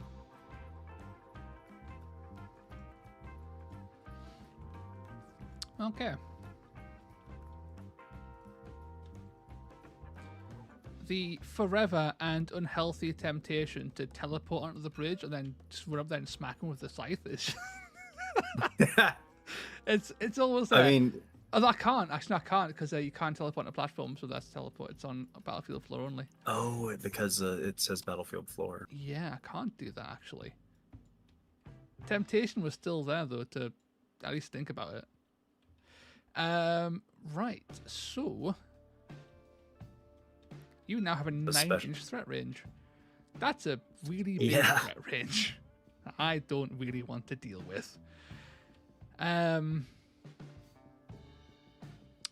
I think I'm going to be forced to deal with it at some point. I'm going to wait, I think. Really? I hate waiting. There's no point in waiting. You have more guys than me. There's no point in waiting. You just out activate me anyway. Fuck waiting. We are going to do some waddling. waddle over here. And pray this tree will protect us. I'll move then wait. Why not? Some of that we'll try and use this tree. All right. Oh, Balax, me and Badger will be releasing the missions for the TTS League this weekend. That's exciting. Oh, cool.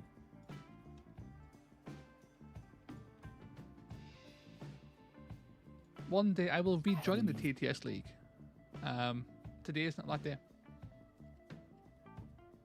I wound up at the bottom of the last one, but League's wacky sometimes. It's a good time, but it's just I get it's the time investment. I don't always have the time for a random game during the week to do it. Sadly, I say as I schedule in a weekly stream every week.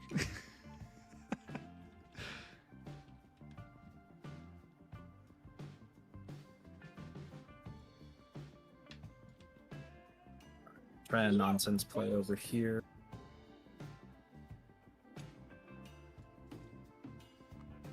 Oh, it's range 2. I love it.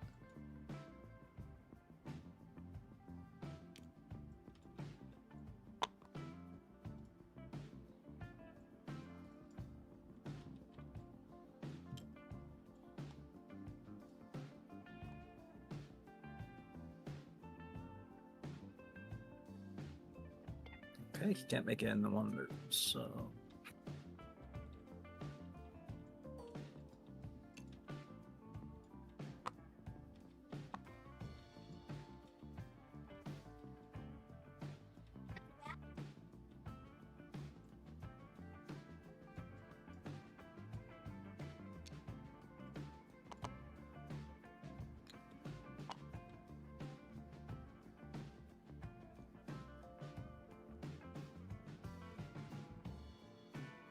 So we'll double move with him to contest that objective. Ziggy, pickup game has kind of fell off the cliff. A little bit. I noticed that. That there's people in the LFG online chat just having games randomly during the day. I am one of those people who stopped doing that. In fact, but yeah, it's a bit sad. Okay, so Monologue is still just there. I expect he'll be there for a long time. Let's do a little... So these guys are all kind of safe. These guys are all in serious peril. But these guys are comparatively safe. Let us just run in. Let's assert our dominance. With a degree. I will say, so the way I've set this up, I can use my reactions because if you move within 3 of any of these guys, of course, Monologue will have that 7-inch move to be able to join you. Yes, that is a... Thank you for reminding me of that. I always forget about your reaction. Okay. I will Which happily... I still hope you do, because... I can't attack you, so I'm like, running in is... It's kind of sad if I can't actually attack you out of it. Oh, he's moving 70, that's great. Okay, so... Okay. Everything's just danger right now. You kind of just vibe with it. Nothing's dangerous if you don't care. So I'm going to go over here. I'm going to put our little toesies on the objective.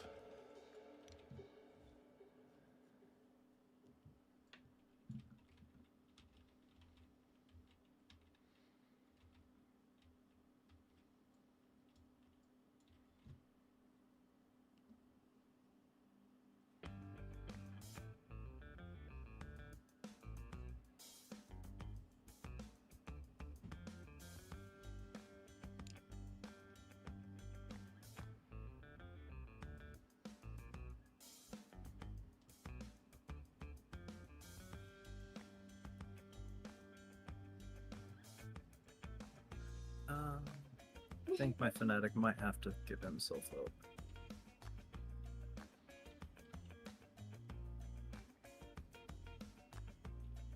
Oh, Joe says that Mollog will have to finish his movement within 1 inch. Yes, but he has a 7-inch move right now. So if you can't, if you moved within. Okay, yeah. So if I got too close to these two most specific, him as well. If I go this way, I guess, right? But yeah, right. Yeah, that's a with good with point. What you had left, that was what I was. Yeah.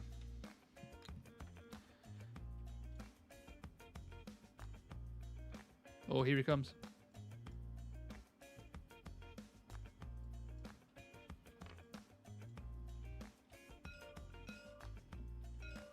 We'll go ahead and swing. Swing away. 3 dice on 4. Yes. I have been hurt.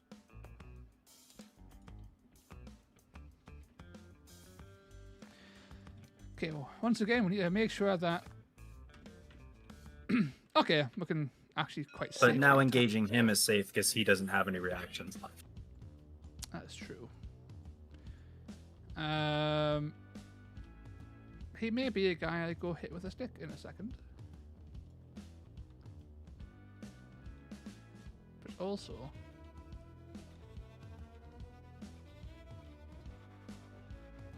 Hum.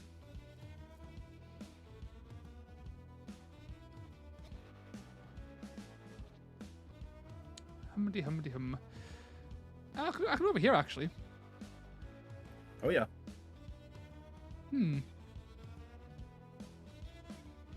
It's only 4. It's 4 attacks. I've got dice as well. I can use a double to sort of like get onslaught to sort of increase the odds. This objective becomes harder to defend, though. And of course, Mollog exists. So walking over here walks into Mollog's threat range, which is actually 9. In fact, that's actually terrifying. So I will go with my...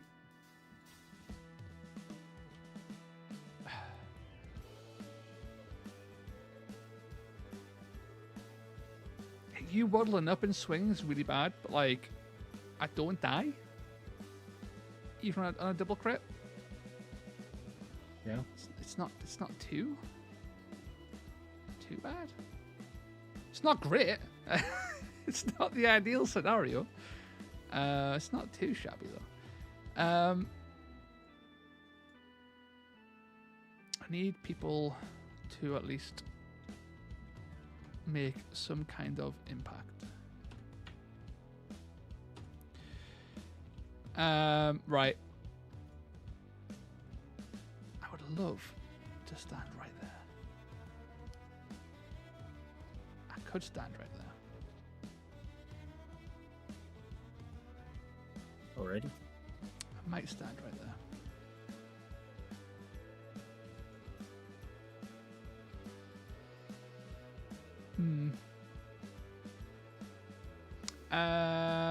Blessings. The Loon Smasher has wounds, and that's the only blessing that the goblins have, Joe. Okay. I'm going to be a bit more conservative for now.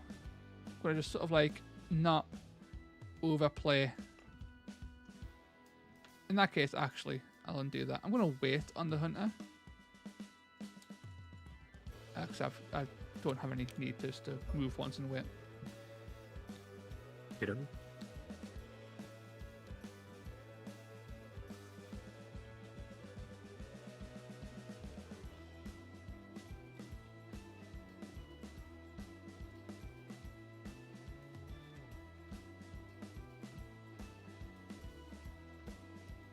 Joe, this goblin list is very close to the list that I'm playing with at the minute. It looks like a very scary list.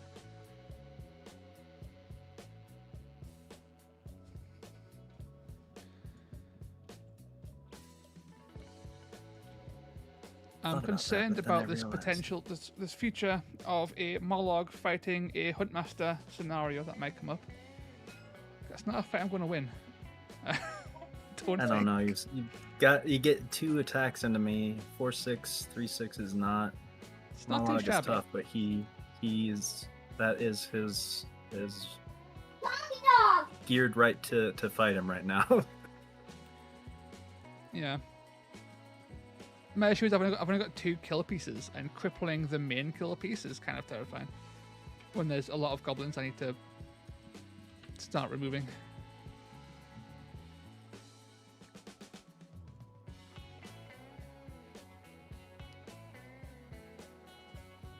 Yeah, I think I have to. Oh no. Here comes the pain train. I get the right angle to make it under that bridge, though.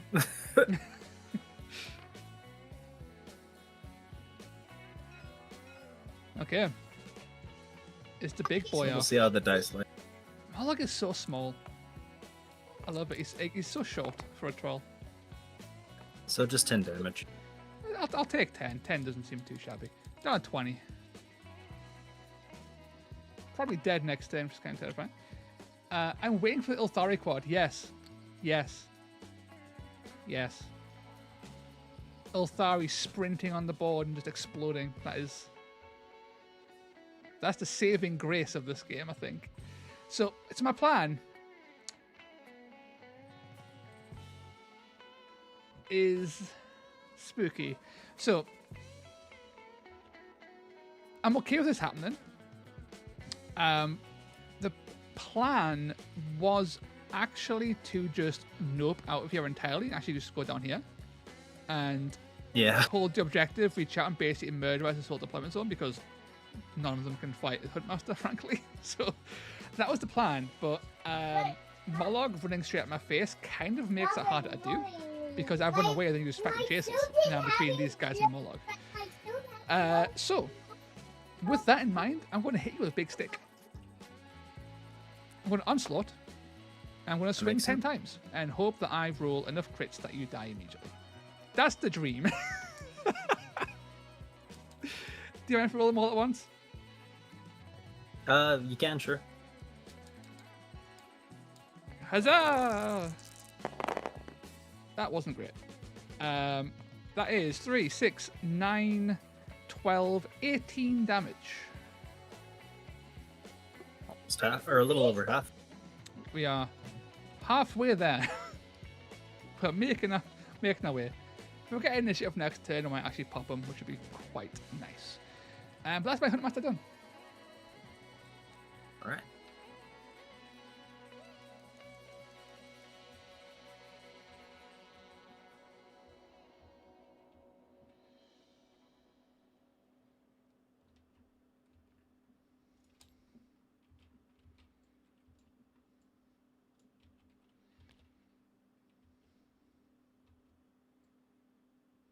Gonna nope out over here.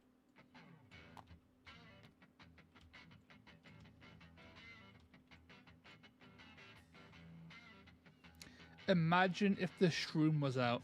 Yeah, so my concern is that if I don't kill Mollog next turn, he kills me, then shrooms, and then I will never kill him. That will be okay. Unfortunate. Okay, so I've got one guy left, So and all that's left is Borgin. Right, so this is my objective. This is yours. This is definitely yours. This is yours. So I'm going to be down by a point if I walk back here. Yep. I think I want to do. You are actually. You can't get a free move with Borgit. Now I think about it. I think the play is actually to engage the Fanatic. Because the Fanatic can't do shit. It isn't killing the Hunter anytime soon, so I think we'll just walk up here. We could do it rather. Take a shot at him.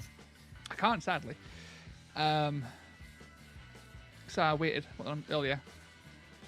Because it's either go here or go here. So go here or go here. This gets me another point. And that might be better than. Because I can still just walk up to you and hit you anyway, right? So. Yeah. Like, I think actually walking over here with a rush to get a bit more speed just to toe poke it a bit is what I want to do.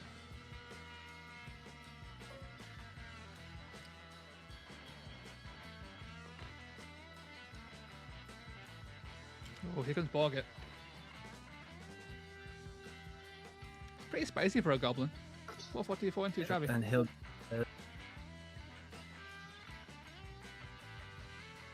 And he's hit. I hit on 3s then. Since he's got that strength. Yep, 3s.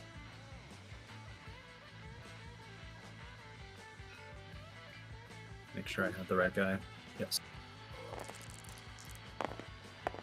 Ooh, big old 6 damage. Survive with 9. I'm doing the wrong math. I am done for. Alright. Sweet. So I flip those. You get those. So it's 2 to 3, I believe. I think it's just straight up 1 point per objective. Yes. Yes.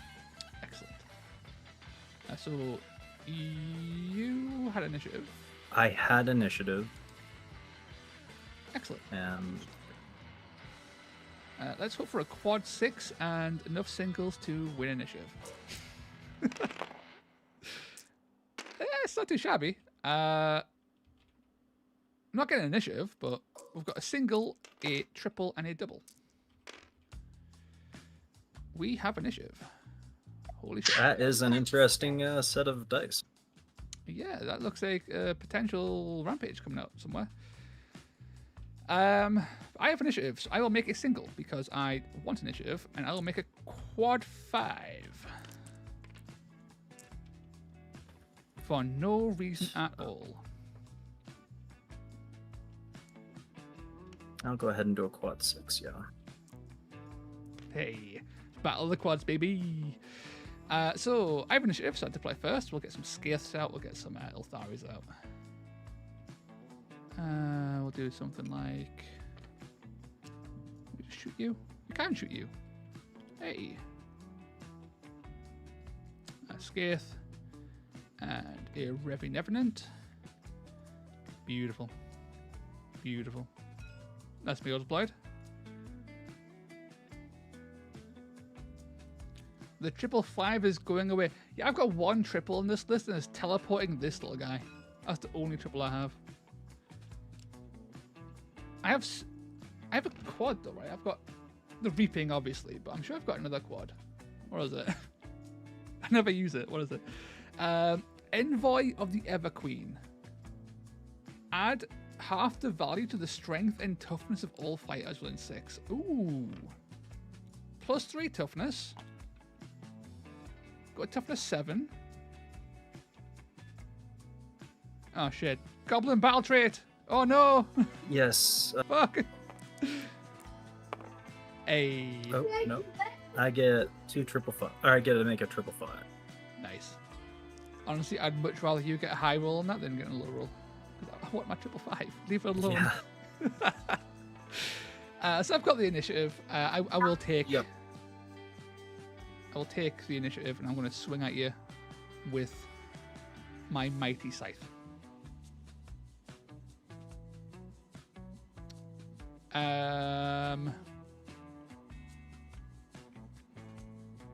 The greedy play would be to not even use a double on it and just sort of like just swing in completely wrong. Yeah. I think mathematically you do die, like on average. Yeah. Because it was a pretty bad roll last time. But I think 8 attacks should do 17. And if all else fails, I can rampage to sort of like finish you off. I'd rather not do that, but it saves a double for other things, maybe. Yeah, I'm gonna be greedy. Right. And 4 dice it. It feels really bad to do that. What would this double do otherwise? Honestly, fuck all. You could net. I could net, but they're not in a good position to net. Like one's back here, right, and one's over here who's about to die. So I think actually I am. Don't math. Yeah, don't math. I'm going to. Oh, like, the best kind of kill is overkill. We'll onslaught. All right. We'll see what I'm saying. Joe says, don't do math, push the button and go woo. 5 dice, hitting on 3. I will do you try to tank the first one. Yeah. No. I'll hold. 17 wounds. Let's go. That's 3, 6, 9. That's 15 on the first swing.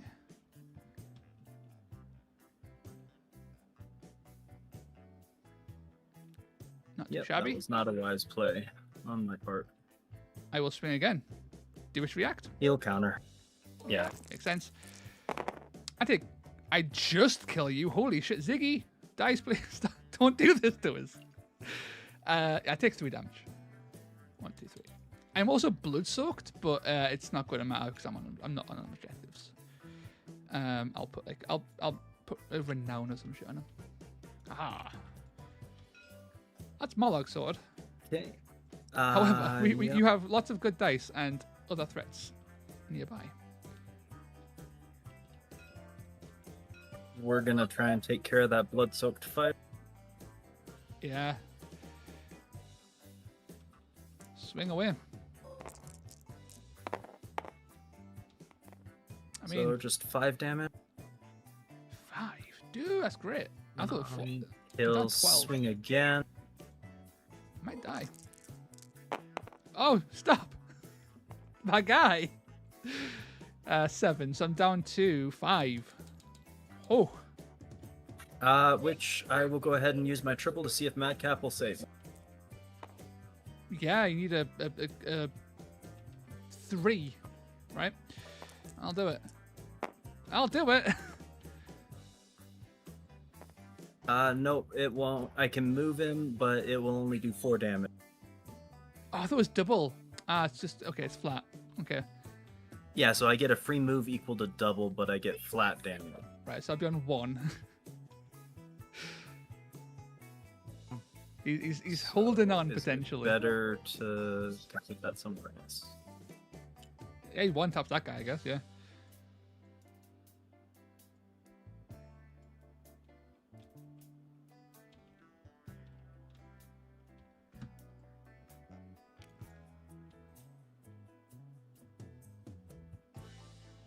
Yeah, so we'll take out the Spite Revenant. Pop. He goes down. And he's blood. Your blood sucks. I think it's every time, not the first time, right? It's whenever. So he's also blood sucked. So he is now an Uberman. I think +1's probably a better way of actually marking it than renown. Okay, that works. Okay. Poor Anslane. She does not seem long for the world now. Okay, let's go with the good rampage with the other hunter. I think I'm going to go with Ilthari and have some fun with her. Alrighty. I'm going to go 40 here. And then make a movement tool. So I believe I can do a... Oh, I can't.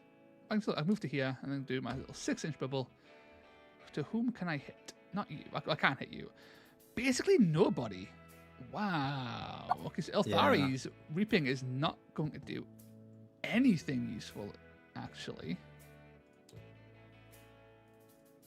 In that case, oh no, we've fucked up. I think actually the actual play is to not use Elthari. The reaping is just not good enough. It's just too far away to make any use of it. I think it's to rampage with the hunter, actually, and do things with that.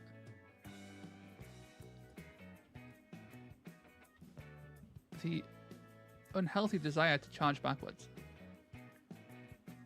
is always there, but you're a bit too far away for it to really pay off. So you could so we go 5 to here. I think we'll actually hit them both. So if we get our move tool,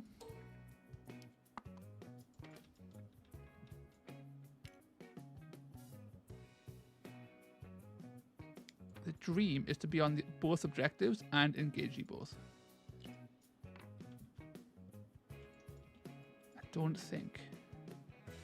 I think if you want to be on the middle one, yeah, you don't get the Loon Smash. Maybe. Oh, actually, hello.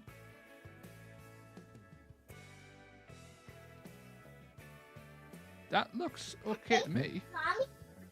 Yeah, I'll let you call that though. Yeah, looks like it matches up. You'll Rampage. And you'll Yep, you're within 3 of both. smack this guy first.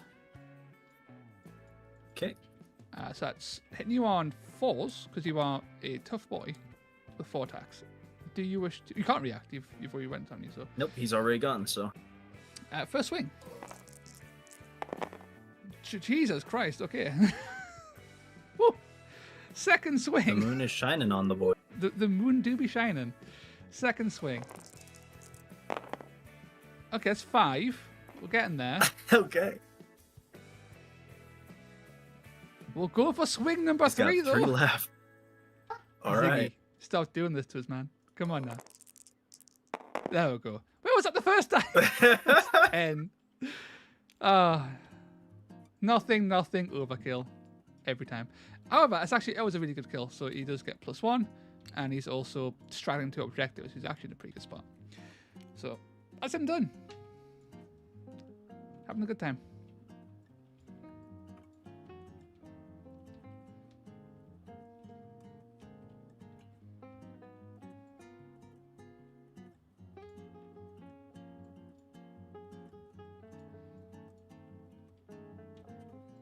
He's literally as blood-soaked as he could possibly be. Yeah.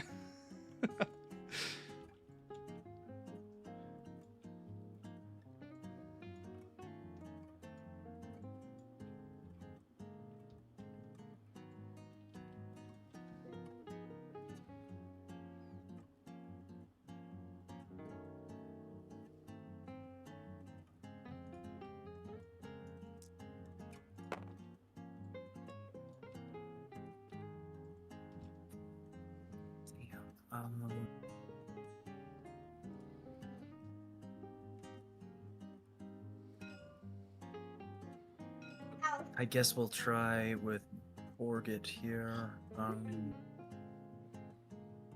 he's in on 4s. He's one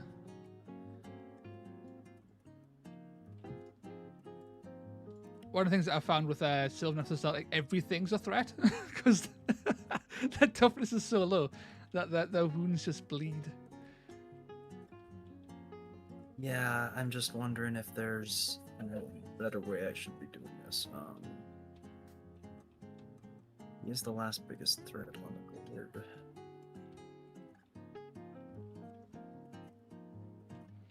Alright, yeah, we'll just go for it. It's 12 dice either way, so. Yep.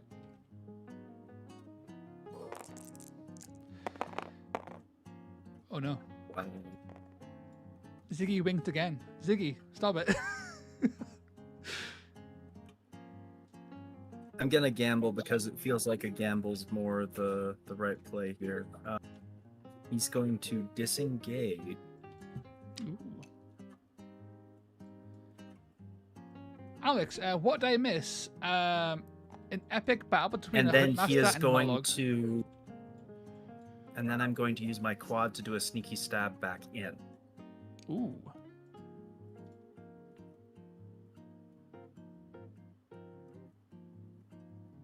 Okay, so crits are really good. So you've got crit 10, right? Crit 11. Crit 11. Thank God it didn't And matter. of course, I roll no crits. Yeah, I might have been better off doing a regular rampage. Sticky stabbing's fun, though. Yeah. Gamble did not pay off. Gamble did not pay off. Right, let's go with Ilthari and make ourselves known. Actually, no. Let's not do that. Let's go with Anslane, the Revenant Archer. Can she... I don't think she can actually... Oh, she can see Borget. Is Duke Aaron his hat up poking out from the top of the thing up there? The looks of it. I think it's sticky shot into Snowball at T5. Or I could take a shot. Oh. I just got a shield, so T4 still. No cover. That's great. So goblins are toughness 2, but they've got the best shields in the business. Because go from toughness 2. No, to they're toughness mostly 4. toughness 3. Oh, they are? Okay. They're toughness 3 and go up to 4 with a shield. Yeah, I think we're going to shoot into... You've got no dice left, so Snowball's not a huge deal. A lot of range attacks actually. I'm going to shoot Snowball. He's more of an impactful piece, and I've lost his objective anyway, right? So I'll pop into Snowball. Okay. Do you want to react at all? He'll take cover. Yep. That's 1 damage. Alright. I'll fire again. Do you want to react? He'll try and oh, I need to roll to see if he falls. Oh, of course, yes. Almost. He does not, so I will save the reaction. Yep. Second shot. That's 2 more damage. So you've taken 3 overall. She is disgustingly accurate, apparently. She's only missed, like, twice in all of her shots. And he still doesn't fall. Nice.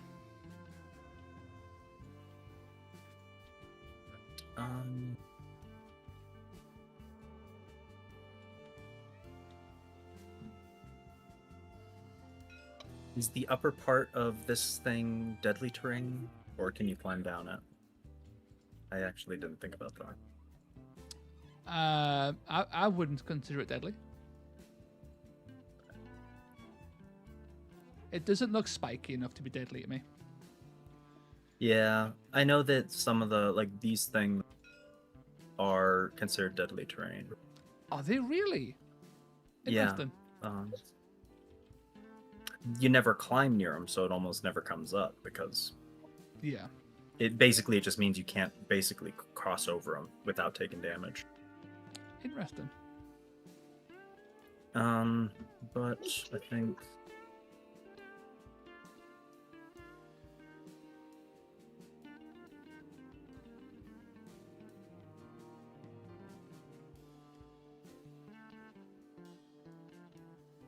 I'm digging the mustache, Alex. New name, new image, new me. Dan Tootin. Don't kill us with the stick. Don't hit us with the bopping stick. I don't have can't range. even make it. Okay, you're right at the range. Okay, that's good. I was terrified that like a random goblin with like a poking stick would like kill my tree. Oh no! It might actually. Oh no!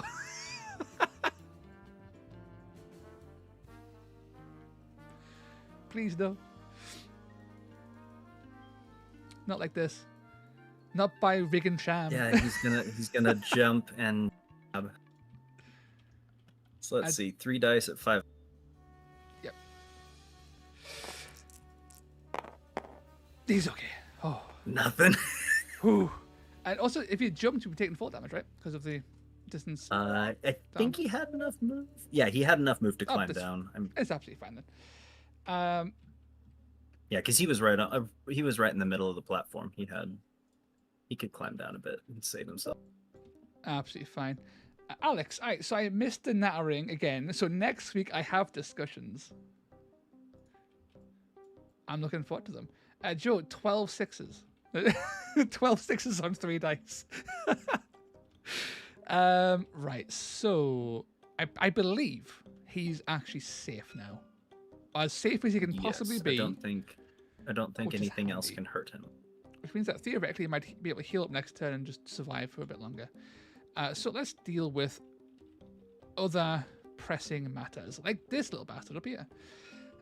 So, Scaith the Huntsman is going to gallop valiantly and not get engaged, but also throw a spear. All right. Right up his ass. So you're on cover because you are elevated, so you're on 5s. Okay. But a single crit, maybe? Nope. That's Scaith done. Oh, do you fall? Let's see if he falls. You might fall to your death. Oh. He does not fall. He's holding on tight. One day. If I shoot enough things at him, you'll fall down and die. Just wait.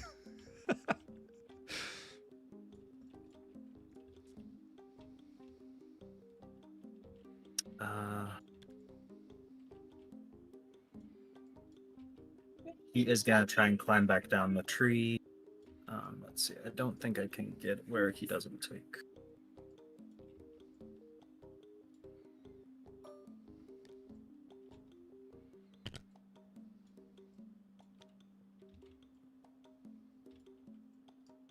Okay, so yeah, he can make it in 4. At least according to that. Yeah. Down he goes.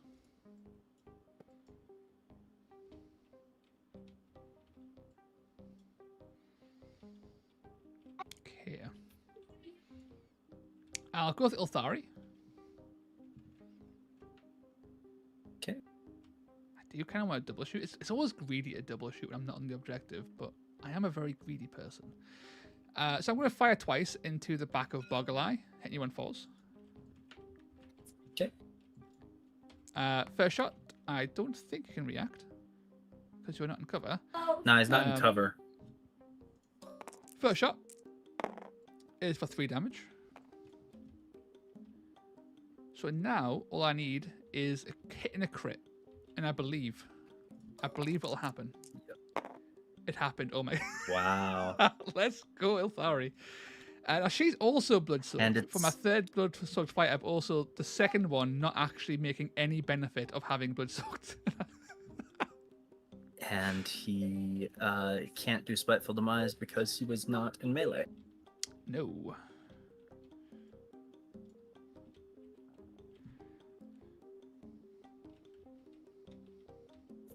Okay, so what do I have left?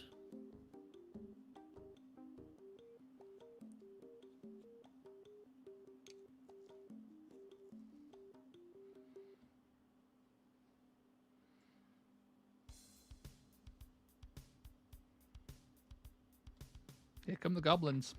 Just double move. Yep. I'll go with my Tree Revenant. We're going to move into combat. And we're going to engage you. Try and keep this guy alive for next turn. And then we're going to swing at you with our 3-3-1-3. So hitting you 1 force. We land at 3 damage. A mighty hit. Over to you.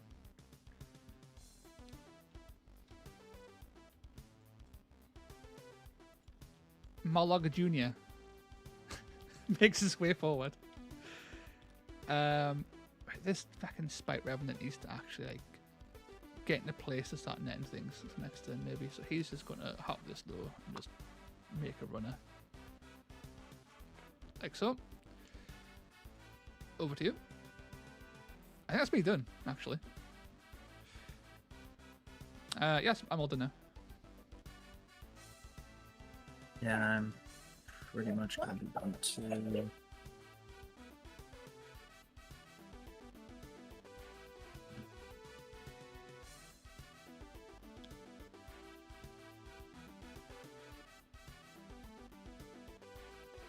Okay, so looks like all I can do. what's really funny is that I may have killed Boggle-Eye, I think it was. But sadly, because I didn't move Ilthari, if I ever get the Reaping again, it's once again wasted because she hasn't moved any closer to do a massive like mid-board nuke. So it's still worthless. You do get this little objective because the chance I took with Rig took me off. Oh god, yes, of course. I have this one and the middle as well. So I have 2. And you get this one because you got Skaith on it. And yes. Boggle-Eye is down. That's 4-1 So you get... this time.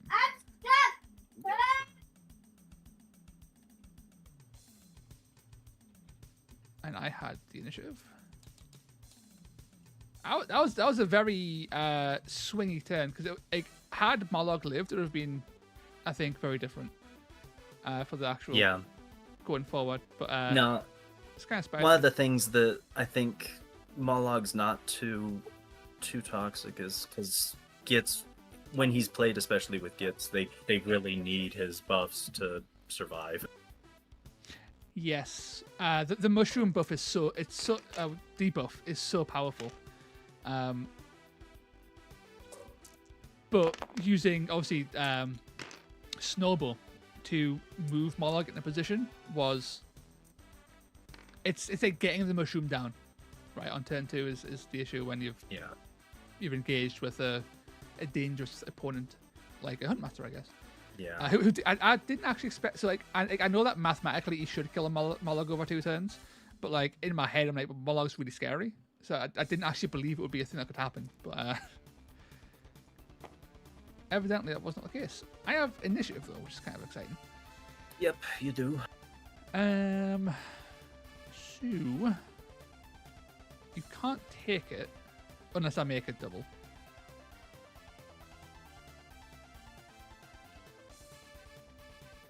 Do I have any uses for a second double? I don't actually. I'm going to bank. So I've no real. I could make a. No, I could actually make a double 5, and try and keep initiative and sneak in the heal, I guess.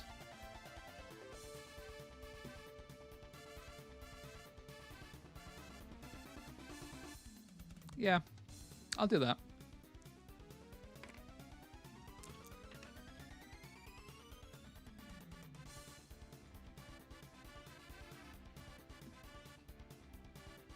Alrighty,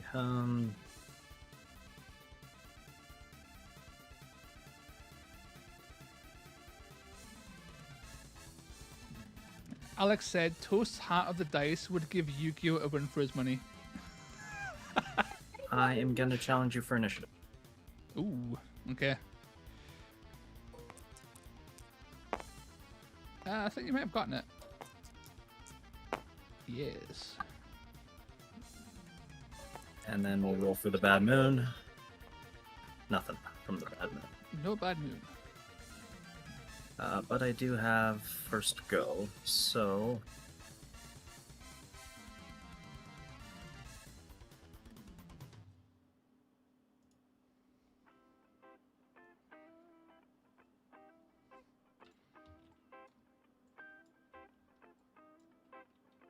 I'm going to start with Borget. Yep. And we're going to make the Kurnoth Huntmaster with the Greatsword the trophy. Okay, that's kind of scary. So 6 dice. Heading on forward. Yep. Oh, okay, that's 8 damage. I'm down to 18. I'll try again. Yep. Ooh, bloody hell. 8, that's 12. I'm down to 6. Oh dear. But unfortunately, he's done.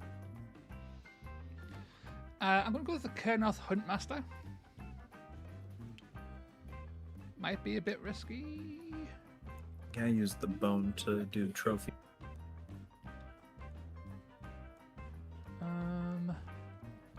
Yeah, I'm going to go with the Huntmaster. Alrighty. He is going to make a swing into Rick Sham. Hitting on 3s. Do you wish to react?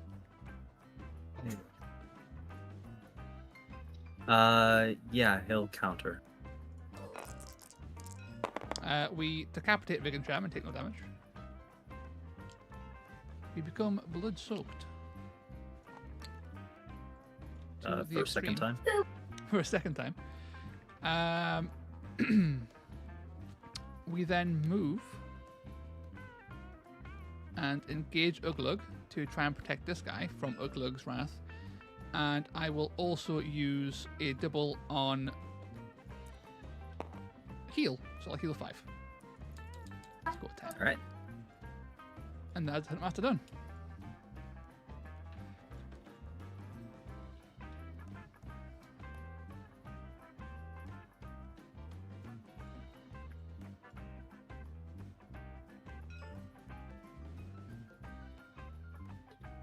I'm gonna go ahead and use Smaller Bow.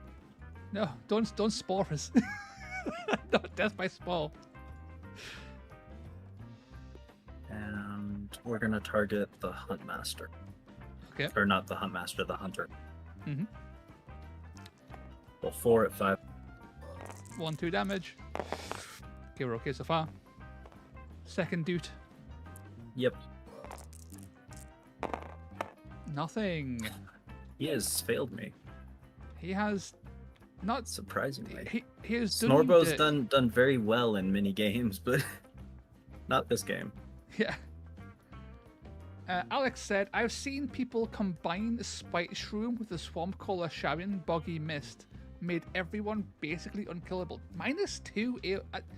Yes, -2 attack debuff is actually does sound rather spicy. It's expensive to set up, but once it's like set up, it's not too expensive because it's like one. Yeah. The Mushroom Master Forever, right? But that's actually quite a cool, quite a devastating combo if you pull it off like in the middle of the board somewhere. Because I have great fears for him being killed by this guy, running up and like critting him with a spear. So I'm gonna go with the Hunter before he dies, potentially, and swing at Borgit Wolf Killer, and I'll also burn this on an Onslaught to get 10 attacks and try and cleave him in twain. Borgit is toughness 4, so I'm hitting on 3s. So Shabadoosh. It's not great though. 2, 4, 6, 8, 10, 12, 14 damage. It's not quite.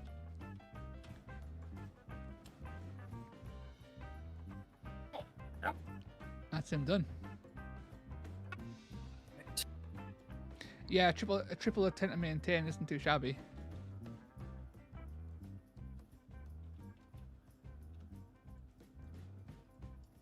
Makes even those 6-wound goblins hard to kill.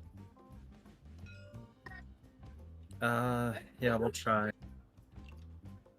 Oh no. Not like this. Not like this.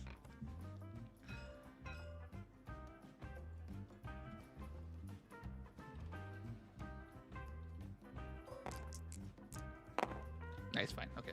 No, it doesn't happen. Shockingly unlucky at landing. Yeah, this game skills. is going to be. This is gonna be a short game.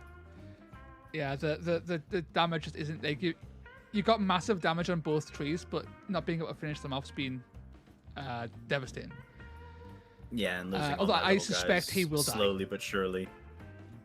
But I'll go Skaith next, I think. Yep. I do want to try and kill off Borgit. I can move.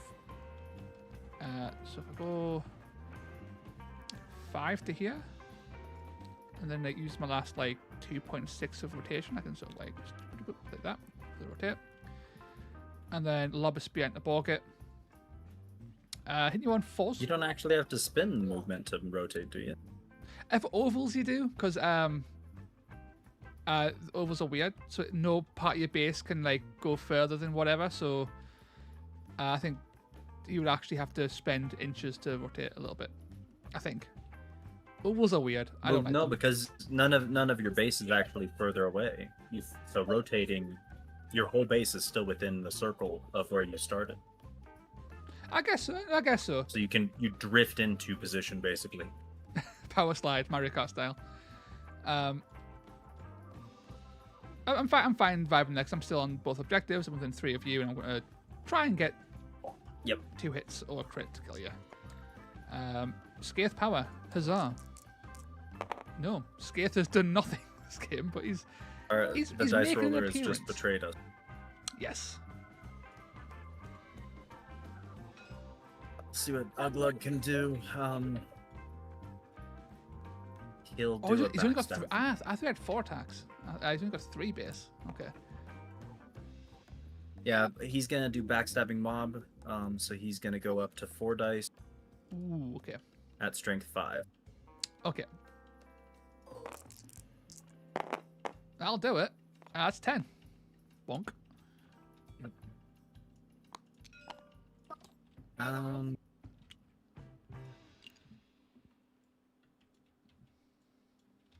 but I can't get into a place where I can kill you.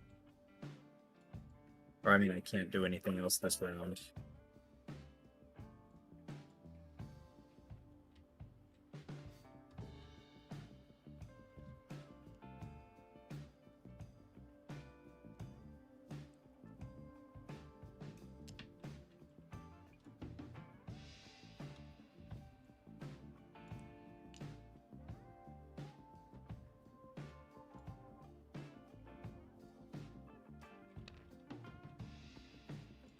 So we'll just move on to the edge of the objective there. That's fair. I'll go with Anslane, the Revenant Archer. She is going to take a shot at Snowbo and try to finally kill this guy. He's been riddled with arrows and javelins, but he's still standing. Hit on 5s. First shot. Nope. Second shot. Anslane, let's go! 1 damage. We're getting there. Sticks around.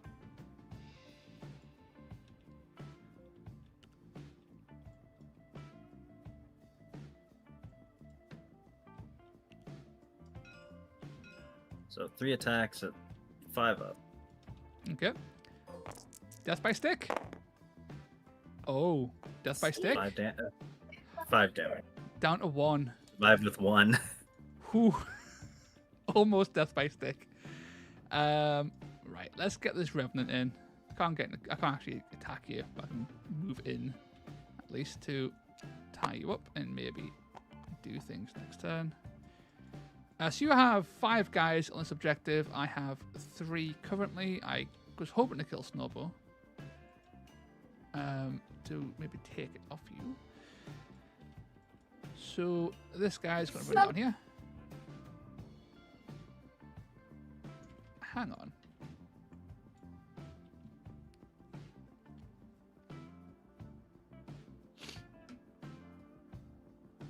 Hold the phone. Yeah, we'll go down here. Cause this is I lose 1, but I gain this one, right? So it's kind of fine. You have 2 on here. I have 2 on here. Yes, it's just this one gets lost. So I'll move down here. Like so. Oh, because the hunter hasn't gotten a kill. No. Okay, so yes. If only Borgit had perished, alas. Elthari will then move up, and she's just going to start moving like so. That's it done. So you take the middle, but I take this backfield. So it's another 4-2-1. You had the initiative. Going into the final turn. Good luck. Take those. 3 doubles is not really what I wanted to see.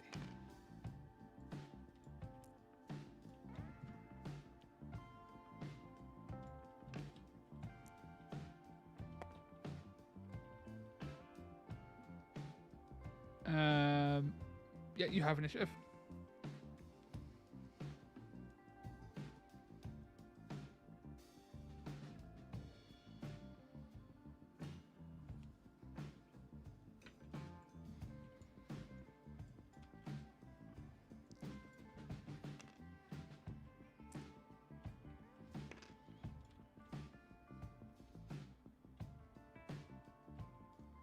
I'll make a triple. You never know. It might come up. Over to you.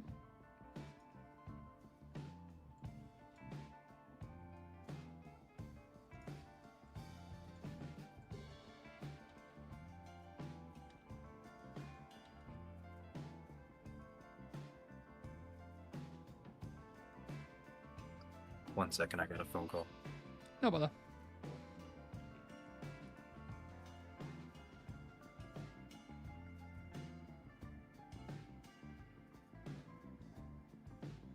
Alrighty, sorry about that.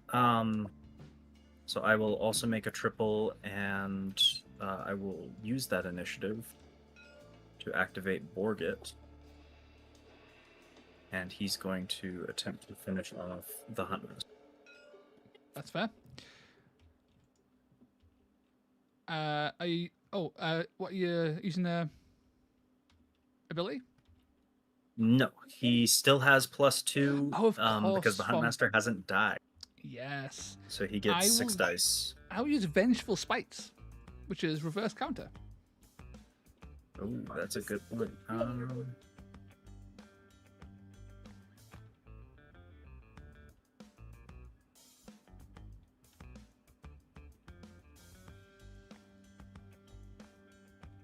I will almost certainly die even if I kill you then, so I cannot do that.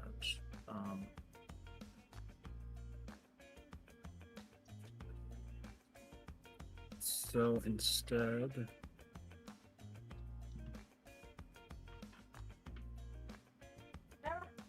he is going to be Henri.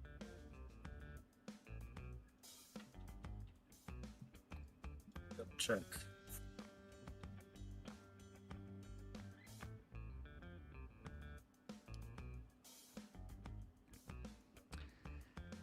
I'm going to react with Strike Them Down because it's funny.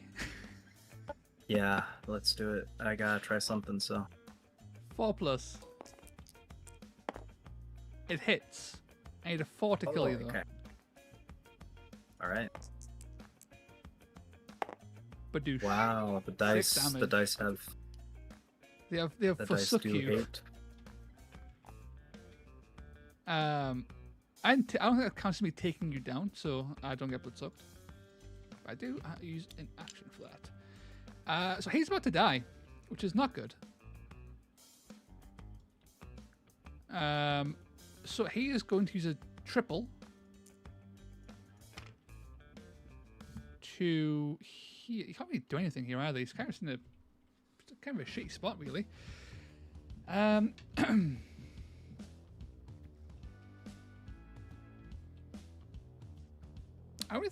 don't really think it matters if he dies.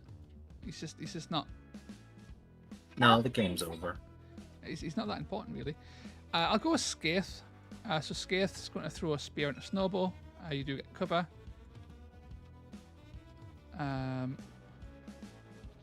So do you want to react? No, there's nothing he can do.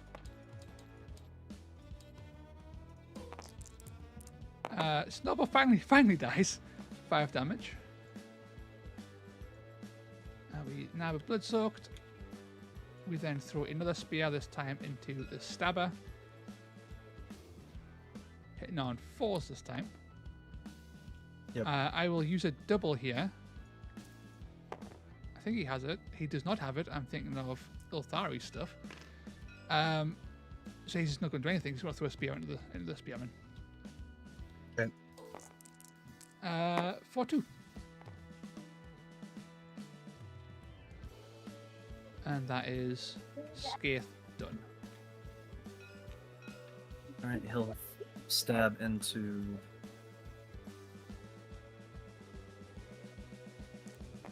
I use Vengeful Spites. Why not? It does nothing. Oh. I have no reaction. I haven't take no damage. He will try one more time, I guess. Yep. Hey. He goes down. Alright. Okie dokie. The Spite Revenant will go. He will use my net and try net Uglug. I use this 2 because you're within 2. On a 3+. You have been netted. Yep. And then he will just go up here somewhere. Over to you.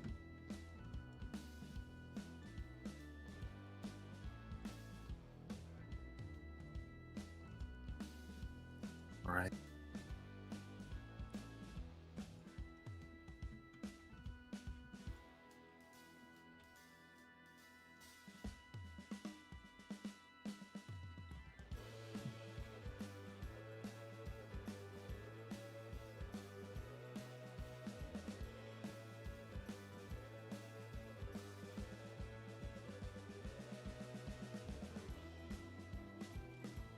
All right. I'm gonna have to. I, this is already there's no way to turn it around, but my kids are acting up a little bit, so I gotta go. That's absolutely fine, man.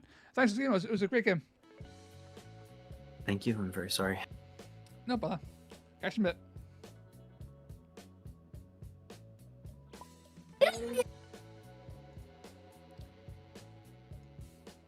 There we go.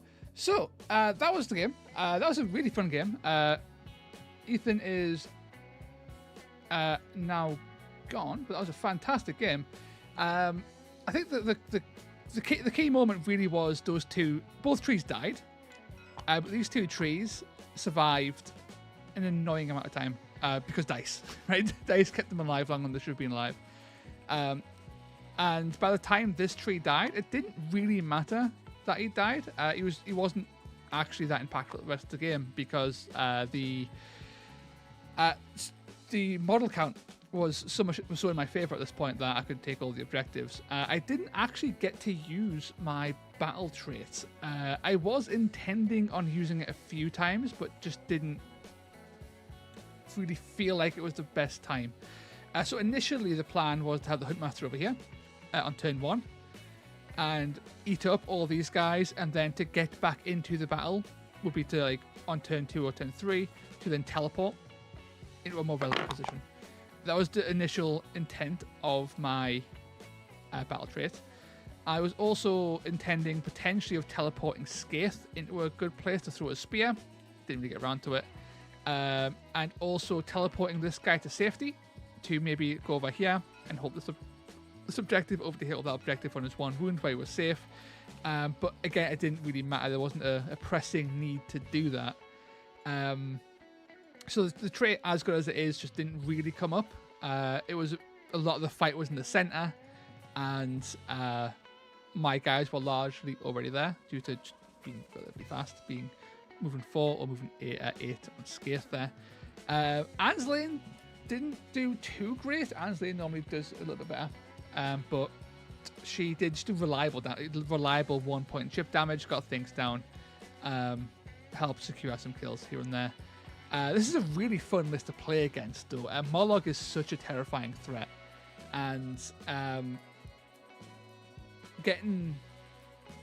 using that +3 movement from Snowboat and then just rushing into the Hunter was terrifying. It's a scary thing to have to face down, right? And had it paid off with, like, if he went first on the next turn, this guy would have been dead, right? It would have paid off definitely. And that would have completely swung the game. I think that was it. The deciding factor was who won the Moloch versus Huntmaster fight, and the fact that I had the initiative basically meant me at that point, which is a massive swing in my favor. Ilthari never getting her reaping off was a bit of a shame, but she deployed so far away, right? And you can't battle trait and then explode on the same turn, sadly. So she was kind of just like out of the way and not really doing too much. She did, of course, blow up Boggle Eye in a rather stunning display of brutality. But it was a fun game. And as per, the trees just did tree things. They're tanky, they do damage, and they performed as well as they normally do. But yeah, that was the game. I did a whole bunch of nattering this stream as well, as per. Always good to have a good natter. But I think it's heading towards 10, just before 10. I think now is probably a good time to end. It's been about a 3-hour stream almost. It was a fantastic stream. Thank you to everybody who popped in. Had a good chat, had a good natter, and hopefully you enjoyed the battle report at the end. And tune in next week for more nattering and battering. And if you have any specific topics you want me to natter about, let me know, and I'll get onto that next week. But thanks again, everybody. I'll catch you all next week. Ta-ra.